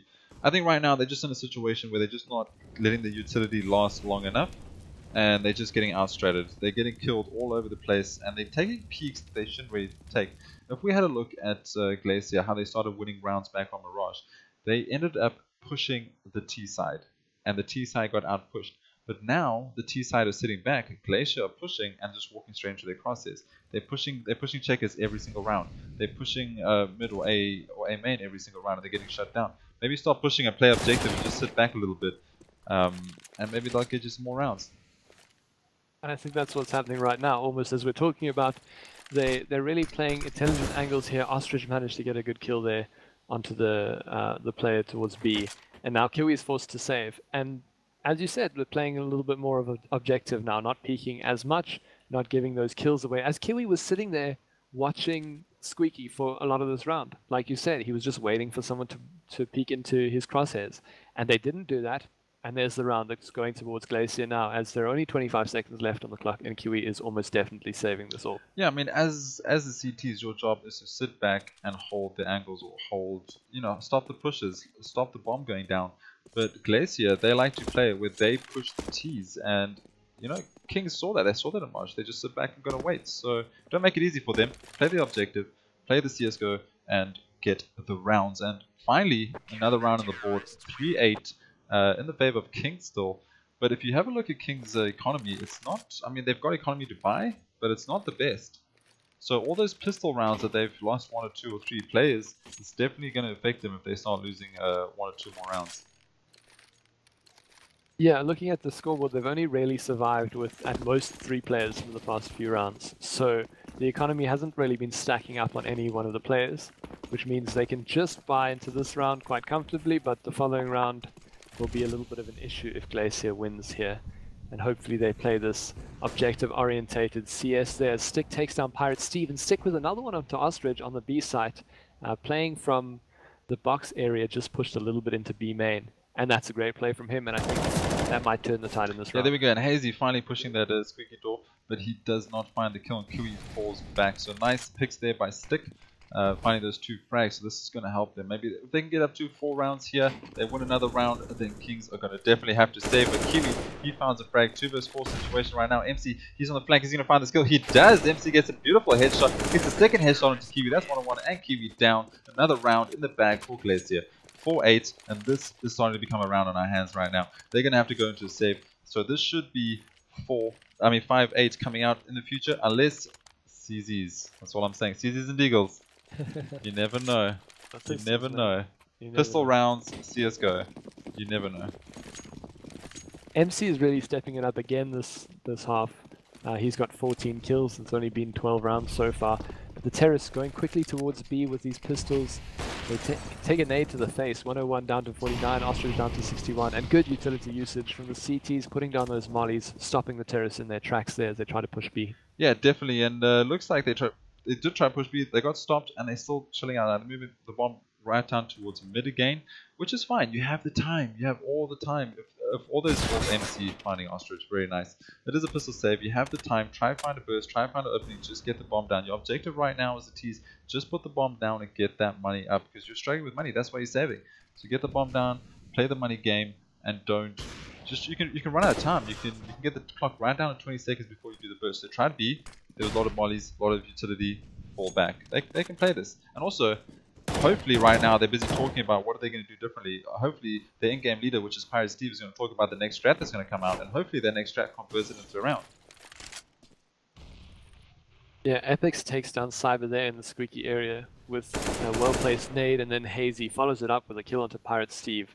So Kiwi and 101 left with just pistols and the bomb towards A, and they're going to have to see what they can do. I mean, 101 with a deagle, you can't count him out, and he gets Epix with a great headshot there.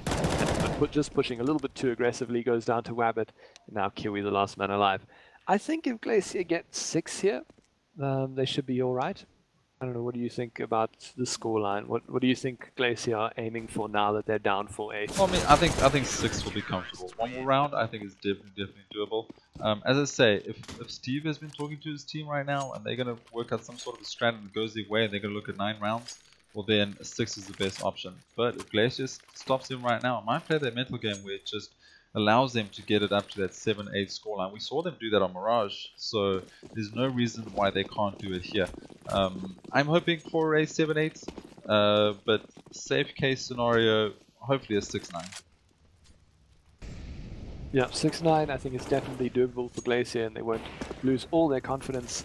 And Stick, obviously, feeling confident their peaks with the AWP. I don't know if he got that through smoke, but regardless, he takes down Ostrich with the AWP, and that's an advantage to the counter-terrorists so far. And the T's taking a little bit slower. Oh, there we go. Hazy getting dinked though through the wall, so it only takes him down to 65 HP. 101, he does have this AWP. Is he going to find this pick? 101, he does tag down MC, but unfortunately through the wall, so a lot of wall damage coming through right now. Don't be so mean to the walls. But anyway, yeah, so Bomb is just chilling. They're just taking their time out. They don't need to push this. They still have a minute on the clock. They need to find the picks. They need to find someone overextending. And it's nice to see the CTs not overextend. They have not pushed this round. They're just waiting. They're playing the objective game. They don't need to push. The T's have to push. But 101, he finds the head of Wabbit. He went rabbit hunting and he found one. And there we go. Hazy finds Pirate Steve. So we're currently on a 4 vs 3 situation. Looking very good for Glacier. And CTs are stacking A. Yeah, and the good work from the CTs this round for not over-rotating. They do only, well now I think they probably should be rotating when Epic has to play against Cyber, and Cyber takes him down, and now it's only Hazy left on the A site as MC and Stick still have to rotate. And Hazy goes down to Kiwi, but MC takes down Cyber in the meanwhile, and it's a 2-on-2 here. 101 taking down MC, and it's all on Stick with the 101 with that AWP just opens up sights, you know, just round after round. He's so insane. AWP, Deagle. Will 101 get there? Sorry, no problem. Does 101 have time? This is going to be dangerous. I think that. Oh, it's oh, Stick, that is so Stick clutch. needs to save. He mustn't peek. Stick. Oh, he almost gets taken down. And that. That was so clutch. Okay, that is the problem though. That was the problem with leaving stress right to the last second and trying to push aside. The bomb was way too far away from all the rest of the players. I'm not sure who left bomb there or how it was left there, but that should not have happened. That should not have happened. Glacier going to feel very happy about that. And Stick, insane shot just to stop that bomb going down, playing that objective. Yeah, great play from Stick there. He manages to save that round for his team, and it almost seemed like it was going to go towards Kings Reborn. And now Stick on the B side. This is an AWP shot there, as the terrorists are pushing quite fast into the B side, but good utility usage from the CTs. Yeah, definitely good usage, but it does look like a B push. But did they just run into checkers and they're pushing out Ben? Stick though finds it through the wall. Stick is definitely stepping up. Epic, he finds another kill. Will Epic find another one? There we go. Epic shuts them down. Now we're going to 2 vs 4 situation. This is looking dangerous. This is that 7-8 scoreline I was talking about. And Empty, he finds one. Empty, he's going to find. Is he going to find 2? He doesn't. And Hazy, he needs to just shoot 1 bullet through this wall on the right place to find the last player. And there we go. Hazy finds it. Wow. through the doorway, and that's insane. 7-8 scoreline. Yeah, completely different Glacier for those last 3 or 4 rounds. They just stepped it up entirely and started getting the rounds. And I mean, it was a little bit later than Mirage, but again, they kind of got Reborn's number. They started realizing what exactly was happening and what the Kings Reborn were doing on the terrorist side, and they adjusted accordingly. Started playing objective a little bit more, pushing a little bit less, and they won those rounds. Yeah, and that's really, really nice to see. So this is looking like an even score right now, and now it's all up to Glacier on the T side with them Glocks to try and find this. And there we go, Kiwi opens it up though onto Stick, so we're on a 4 vs 5 situation. Epics, he's pushing through mid, will he find a kill? Oh, Epics with that Glock though, Glock versus USP, it's always an interesting battle. But this, Glacier, they need to get these next 3 rounds. Yeah, Glacier needs to get some rounds here. Interestingly, into this round, everyone bought armor, so no smoke strats coming out, and it is a 4-on-4 with pretty equal HP here. So I think it's going to come down to the terrorists pushing together and making sure to get that headshot. And Rabbit almost takes down Pirate Steve there, but Epix takes down Cyber. Now it looks like the B side is pretty open. MC manages to get Kiwi in the back, and it's a 4-on-2, looking good for the terrorists. Yeah, terrorists are definitely looking very comfortable as that bomb goes down. Wamba though, he's trying to find the hit of Ostrich, and he does indeed find that hit. And now Pirate Steve gets to hit himself onto Hazy, but Hazy, can he do enough? Can he do it more? He is in a battle with MC. MC takes it, and Pirate Steve gets shut down. They had a great opening there as Kiwi took down the first player, that was Stick, but unfortunately just was not enough. As T's take this 8-all, and they're looking very comfortable to get the next 2 rounds. So Glacier won the first pistol round, and then actually lost a few rounds to Kings Reborn. Straight after that, they didn't win that second round, and now Glacier again, they've won the pistol round. So we're gonna have to see. Hopefully, they can start converting these pistol rounds into a few more rounds if they want to win this game. Yeah, definitely. I mean, the Kings Reborn did do this last half, so it's definitely possible. But it looks like Kiwi, he's getting shut down with this terrorist army, and on 101 takes down Webber. But Webber did get, or 101 did get help there by a friendly. Pirate Steve with the Deagle. I don't even know if this is the same Steve, but there we go. Ostrich, he finds a nice TZ. So this is doable. This is doable. 101 finds a kill too. Never mind. Bomb's getting defused. I thought it was a 2 vs 1 situation, but they have sweeped it up. Kings have taken the round again. MC took 2 kills, and he was spraying there, but just didn't manage to find the last one. And again, it's a mirror image of what happened the last half. Glacier won the first pistol round, and they're not converting it into the next 2 rounds, which normally should happen. And Kings Reborn, obviously, we can't take it away from them. They're doing a really good job to shut down that. Well, they're doing a really good eco round. They're playing well against the anti-eco. So what's going to happen now is Kings is going to get this all the way up to 14, and then Glacier is going to come all the way back to 16. You know, just by repetition. But it looks like the T's are stacking up towards mid side. It looks like they want to get that mid presence. And 101, he needs to do work here. 101 finds one. Will he find the second one? He's spraying through the smoke, trying to find a player, but Hazy, he's with a scout. He finally falls off. It's a good call there, just fall off. You've lost a player already.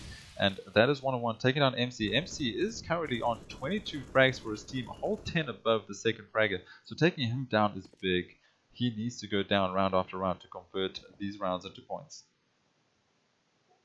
Yeah, into this round, both teams forced up. So whoever loses this round is going to. Well, I mean, if Glacier win this round, then I think Pirate Steve's team, Kings Reborn, will probably save. But if Glacier lose this round, it's not a great investment for them to have forced. But Epic's great shot into Kiwi as he whiffs a few with that M4A1S, and they do have the B site slightly open. The bomb all the way towards mid, and Hazy takes down one. Pirate Steve invents, and Epic's onto 101. So great work from the terrorists to open up this B site. But the bomb is stopped by Sticks in B connector. Bomb has now been cooked. Yeah, so I mean, King's just 2 vs 3 situation is still definitely doable. They should have taken this one though, and this is looking very dangerous. Bomb is there, so if anyone peeks, they're surely going to get shot down. They're surely going to go together at the same time. This is up to Cyber. He needs to take it, but he doesn't. Oh. The bomb has been taken away, out goosed, and now it's going straight towards B side, and it's up to the CTs to stop them. Yeah, I'd be surprised if we saw an open plant here. How surprised? How surprised would open plant be? Surely no one is watching the bomb. Let me plant open so that I don't get taken from the side. And now Wabbit, he needs to find 2 kills. Wabbit does find 2 insane headshots. And that's Ostrich and Cyber goes down. that lineup though? That open bomb plant? Yeah. Alrighty. Yeah, I wasn't expecting open 2v2. But, I mean, obviously he's playing for the after plant situation. And it doesn't work out there in terms of getting the bomb down. But Wabbit saves it for his team, gets that spray down, and into this round, as I said, the CT's saving now. A good investment from the Glacier side to force that. Yeah, expect the unexpected, and Hazy taking down 101 straight after 101 took down Sticks, so that's 1 apiece. USP is doing a lot of damage, double headshots surely, and this, I don't know what's going on with these USPs. Did they make an update I didn't know about? Because there's a lot more USP versus armor kind of kills going down here. Never mind, 9-all. Yeah, I'm going to practice with the USP.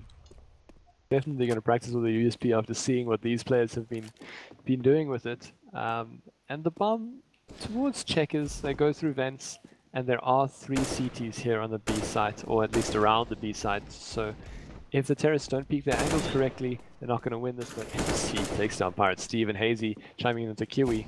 So it's all on Ostrich and Cyber, the last CTs alive. Ostrich does have the deagle, and we know what the deagle can do.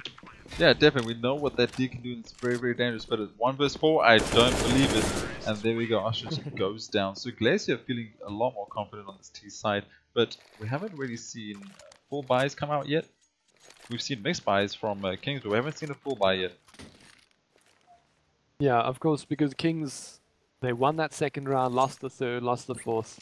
And again, a mixed buy from Kings. They've got Famas's, MP9s, a UMP, but full AKs. From the terrorists, no one really picking up the AWP. We would have expected Wabbit to, but I didn't think they had enough money that round. And they definitely have the economy advantage at the moment. MC taking down 101 with that AK I don't even know what that was, Zoid. Did you see that? That was insane. That was some pre-fire training angles right over there. Nice shot by MC. That's why he is top fragging. And Steve with the UMP holding mid. Yeah, Steve takes down MC. As you said, it's quite a big deal with MC being double the frags of the second fragger there on his team. But the terrorists do have the bomb still in their control, and I think they might find Steve here. They know someone is in mid.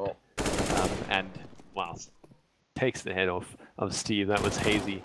And Ostrich doing a little bit of work taking down Wabbit, so it is a 3-on-3. But the bomb in the hands of the terrorists, and they're going towards this B site where only Kiwi is left on the site with an MP9. Yeah, Kiwi left on site. He needs to do some work. He needs to find at least 1 or 2 frags to do it. Can he do it? He cannot. Kiwi gets taken down. Cyber though. He kills. Oh, Cyber! He finds the headshot. That was awkward for everyone. And now, can he find a second shot? He can also 1 vs 2 situation. But Epic's down to 2 HP. Ostrich, he needs to get this. Ostrich just stepped away from finding the kill. Oh no. Ostrich, get that Molly down. This surely is going to be Epic's down. There we go. Molly comes in. Ostrich 1 vs 1 situation. This is definitely doable. There comes the flash. That is dangerous. And Ostrich, will he find this? Ostrich finds it. And they even out the scoreboard. 10-all. Wow, great plays from Ostrich there. I don't know if he dodged that flash. I was watching the other player's perspective, but great round from him. He takes 3 kills, turning the momentum a little bit. They are 10-10, level playing field again. And I don't know, I say level playing field, but it seems like Cyber's going to stick on that FAMAS. and the terrorists are going to buy up fully. Yeah, terrorists are going to buy up fully over here. If they lose this one, they're going to be in a bit of danger. CTs, however, they've got a mixed buy going on. They did win the previous round, but they lost a lot of people, and they need to start farming up that economy. Bomb is all the way in A main though. Yeah, my mistake. Actually, the terrorists' stick is on a MAC-10 and MC is on a Galil. I mean, we know what MC can do, so I'm sure he's going to get those headshots with the Galil anyway. But it does seem kind of even, you know. 101's on the Deagle, and he's amazing with the Deagle. A UMP, a FAMAS on the CT side, and then, wow, I mean, as I said, 101's amazing with the Deagle. He takes down MC, who had a Galil. So the AK is still in play for the terrorists, and they are putting some utility onto this A site. Going to push through the smoke here. Gonna have to see what happens with it. Flashes come out, Ostrich takes hits, he gets 1 kill, he gets 2 kills, Samba, he needs to peek over here, and he finally peeks, he gets 1, and that is the round, with Paris Steve just taking out Wabbit, and they finally moved up to 11 rounds. This is starting to look a little bit more positive for the CTs. Yeah, CT's doing some great work that round. Good play, not peeking early, and I mean they made do with what they had that round. Yeah, and that's what I was saying with the what Glacier needs to do on their CT side. They need to push someone else up through mid and have someone in Z. And Pirate Steve has been playing in that vent area, which is very nice. So they have one player in Z, and they usually have one player pushed up, which is Pirate Steve, into that vents area, and that is actually working for them. They can stop players pushing through mid, they can stop players pushing through checkers, and players don't usually check those areas. Ostrich has he finally killed their Ostrich finds Rabbit. So it's really nice to see that the CTs are putting a lot of presence in mid. Yeah, definitely a winning formula to keep that mid under control, and they have taken down Wabbit there. The bomb is all the way in mid main. I think the terrorists just trying to see if maybe they can get a sneaky kill onto either of the sites, but Kiwi takes down Epics and Stick, and now it's just MC and Hazy who are towards the A site. Hazy has a deagle, but there are 3 players around the A site in the form of Cyber, Ostrich, and Pirate Steve on the highway, and Ostrich takes down Hazy. It's all on MC. He's left in A main, and he goes down to Cyber as well. So good plays from the CTs, clean round from them. Ostrich and Kiwi both picking up 2 kills, and that puts them up to 12 to 10. Yeah, CT's feeling very confident now. As they knew there was a player in Squeaky, they just both pushed, both of them just burst in, rushing there. They just went straight in and shot that player down. So it's nice to see Kings getting confident, because when they get confident, they get dangerous. And the dangerous Kings on CT side, Glacier's going to have some troubles here. We need to see some strats, and there is a full AK buy coming out. There's a whole bunch of smokes, 3 flashes and 2 HEs. So hopefully we see a strat coming out and we get a round on the board of them. But Paris Steve gets shut down by that vent area. As I said, it's nice when that vent area gets shut down. It's also not going to help. MC with really fast play there pushes into mid and takes down Pirate Steve. And Wabbit taking down Cyber there on the A side. So the bomb is in mid. Stick is going to bring it towards the A side. Ostrich is still up on the boost area, and he hasn't revealed himself just yet. He's watching a terrorist there. He eventually takes down Epics and Stick. This is a great payoff from Ostrich being boosted up there. It's just 101 left. It doesn't really seem to turn the tides enough, as 101 is the last player alive with the AWP. But yeah, great play there from Ostrich up on the boost area on A. Yeah, very, very calm and collected. Ostrich just waiting up there, biding his time, waiting to see what the terrorists are doing and give that information. He had vision of 3 terrorists. That is great, and they didn't even check up there. Obviously, gets 2 of them, couldn't find the 3rd one. If they found the 3rd one, that would have been surely another round towards the Kings. But saving this AWP, I think that's a good play. Over 101, he's actually back onto A side, and if he gets this kill, oh, he's not going to get it. Wabbit, he's going to peek. Wabbit finds it. 101 found Wabbit. Oh, never mind. MC was plant. So that was actually a nice fight. I like that plant for highway. We don't do it very often, but every now and then when we do it, it always works. It's a very nice plant. You make sure you plant there. You can have someone in Z. You can have someone in A main, and you pretty much secure yourself around. Yeah, it's a really I don't know. It's quite a good plant, because you can play from Z, and you can play from mid, and you can play from A main. So really open there. Going into this round, I mean, the counter-terrorists, they won 3 rounds in a row, kept what I thought was enough people alive, but going into this round, they just don't have the economy to buy. So this might go Glacier's way, just on the virtue of Glacier having more economy this round. Well, that's the thing. Right now, in this situation, when you're losing so many people half, and you're only scraping down wins on both sides, and it's 1 round apart, the economy is not going to be there. You start losing 2 rounds in a row, we could be looking at the end of the game here. Although 101 pushed over mid, he might find someone here as he pushes early and fast, but 101 only finds Hazy there as the terrorists playing good buddy system. They managed to take down 101 before he can get too much damage done, and now Ostrich and Pirates see the last man alive. Ostrich on the A side pushes early to get MC, but there's no one else there to follow it up as the rest of the terrorists are all on B, and B is entirely open as both CTs are on Yeah, A. looks like save call has come in, and Pirates, Steve, and Ostrich are going to just buddy system up and make sure that no one flanks them and just save these guns. Looks like, I think that's Pirate Steve. He's going to go search for a gun. The call is coming from 101 that there should be a gun over here. Yeah, there we go. Saves coming in. Very nice. You know, you have the round advantage, even it out, save those guns. You know your next round, your economy is not going to be great, so you rather drop guns for other teammates.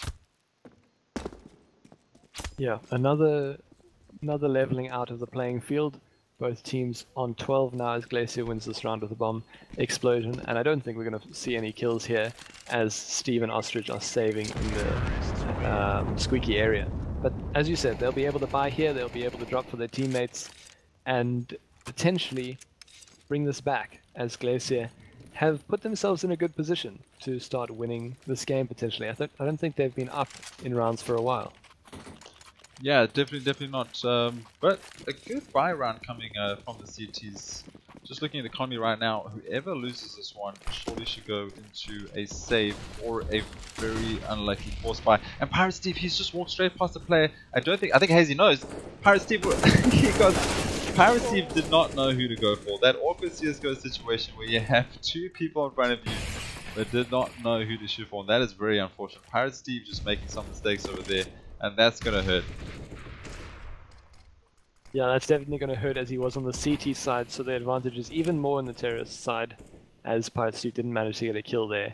And the terrorists, all they really need to do this round is push a site together and make sure they have overwhelming numbers on one of the players.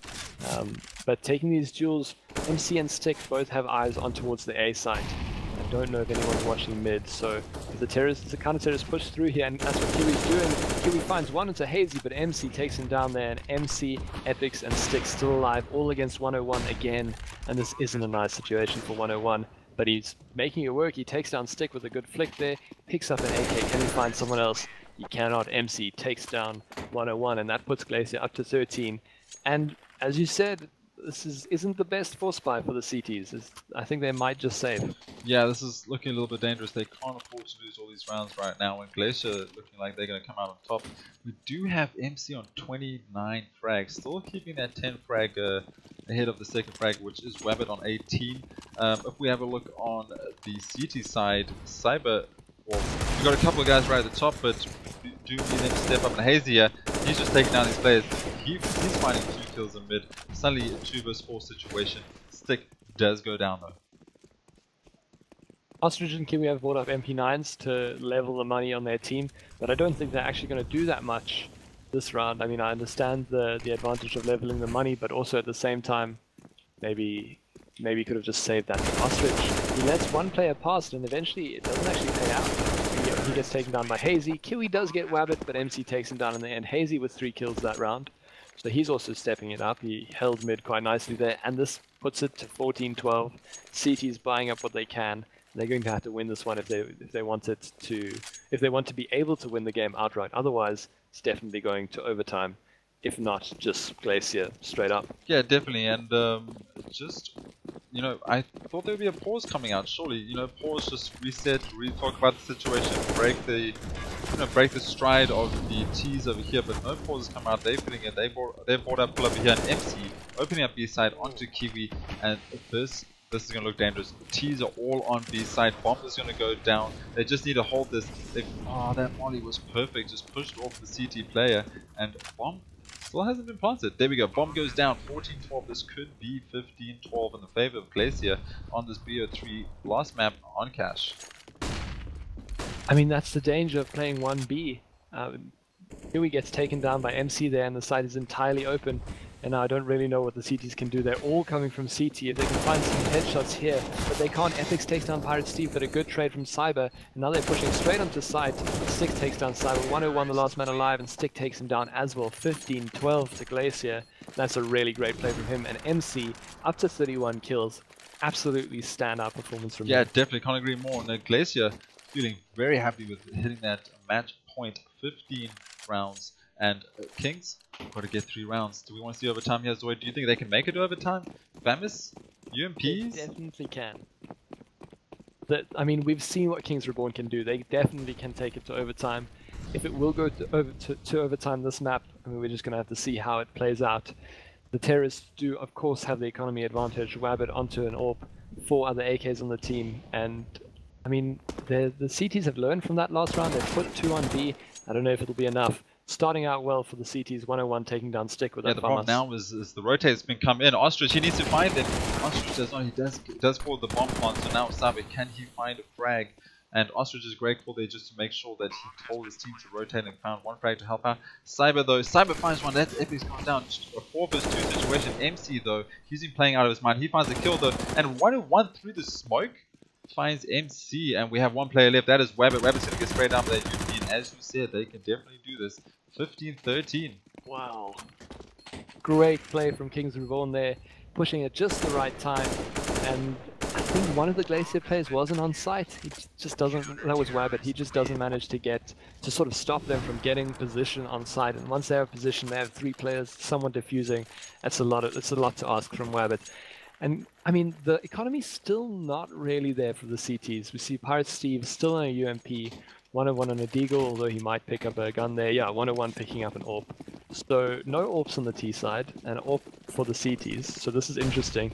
If 101 can make it work with that AWP. 101 can make it work with AWP, but anyone can do it. He can definitely do it. Hazy's pushed all the way through mid though, and he's got that mid presence, he's got that vent situation, and Pirate Steve gets taken down by Stick in mid. That is unfortunate. Ostrich, will he find a frag? He will. He takes down Epic. So 1 apiece. 4 vs 4 currently right now. Ostrich is moving back down to that quad area. So T's just playing a slight slower game right now.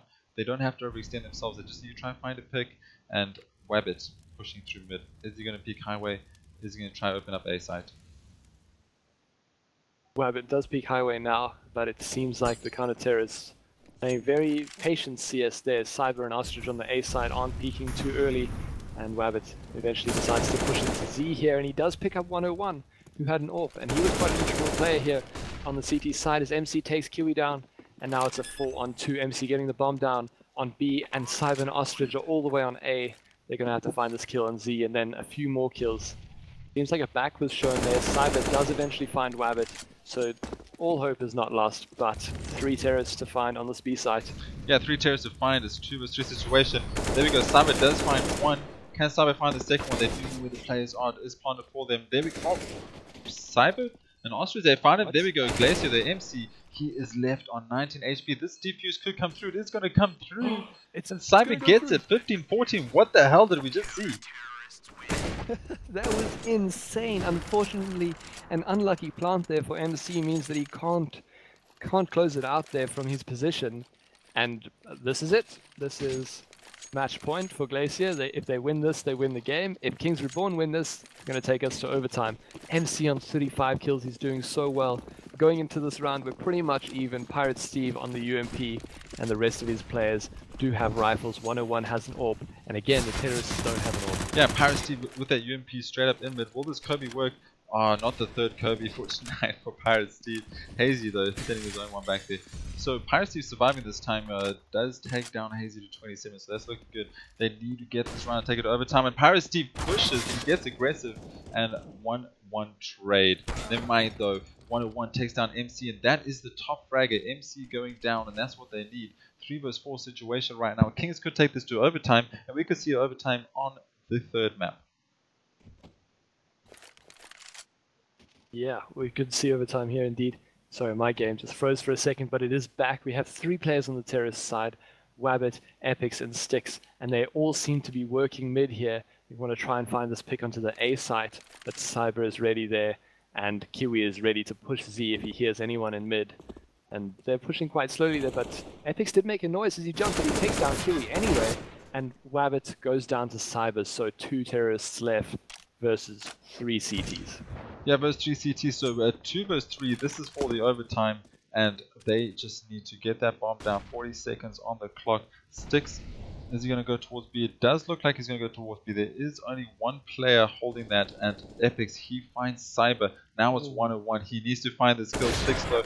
Will Sticks find this? Oh, this is going to look dangerous. There is a backstab coming through, and there we go. Bomb site is opened. 19 seconds on the clock. Bomb is going down, and this is all up to Ostrich. 1 versus 2 situation. This could go anywhere. If anyone could do it, this could be Ostrich. Ostrich has been hitting crazy shots all day long. He could do this, but he goes up. Molly has failed. So this is all lining up for him. Molly has failed, unfortunately, and now they just need to hold. And Ostrich, he needs to find 2 frags. Oh, Ostrich gets some damage there, and he takes down Stick, but Epix takes him down, and that is GG. GG, well played. Wait, Zoid? Did yes. I call 16-14? You did. Did I call 16-14? I'm a wizard. 16-14 going towards Glacier. So, I mean, that's 2-1.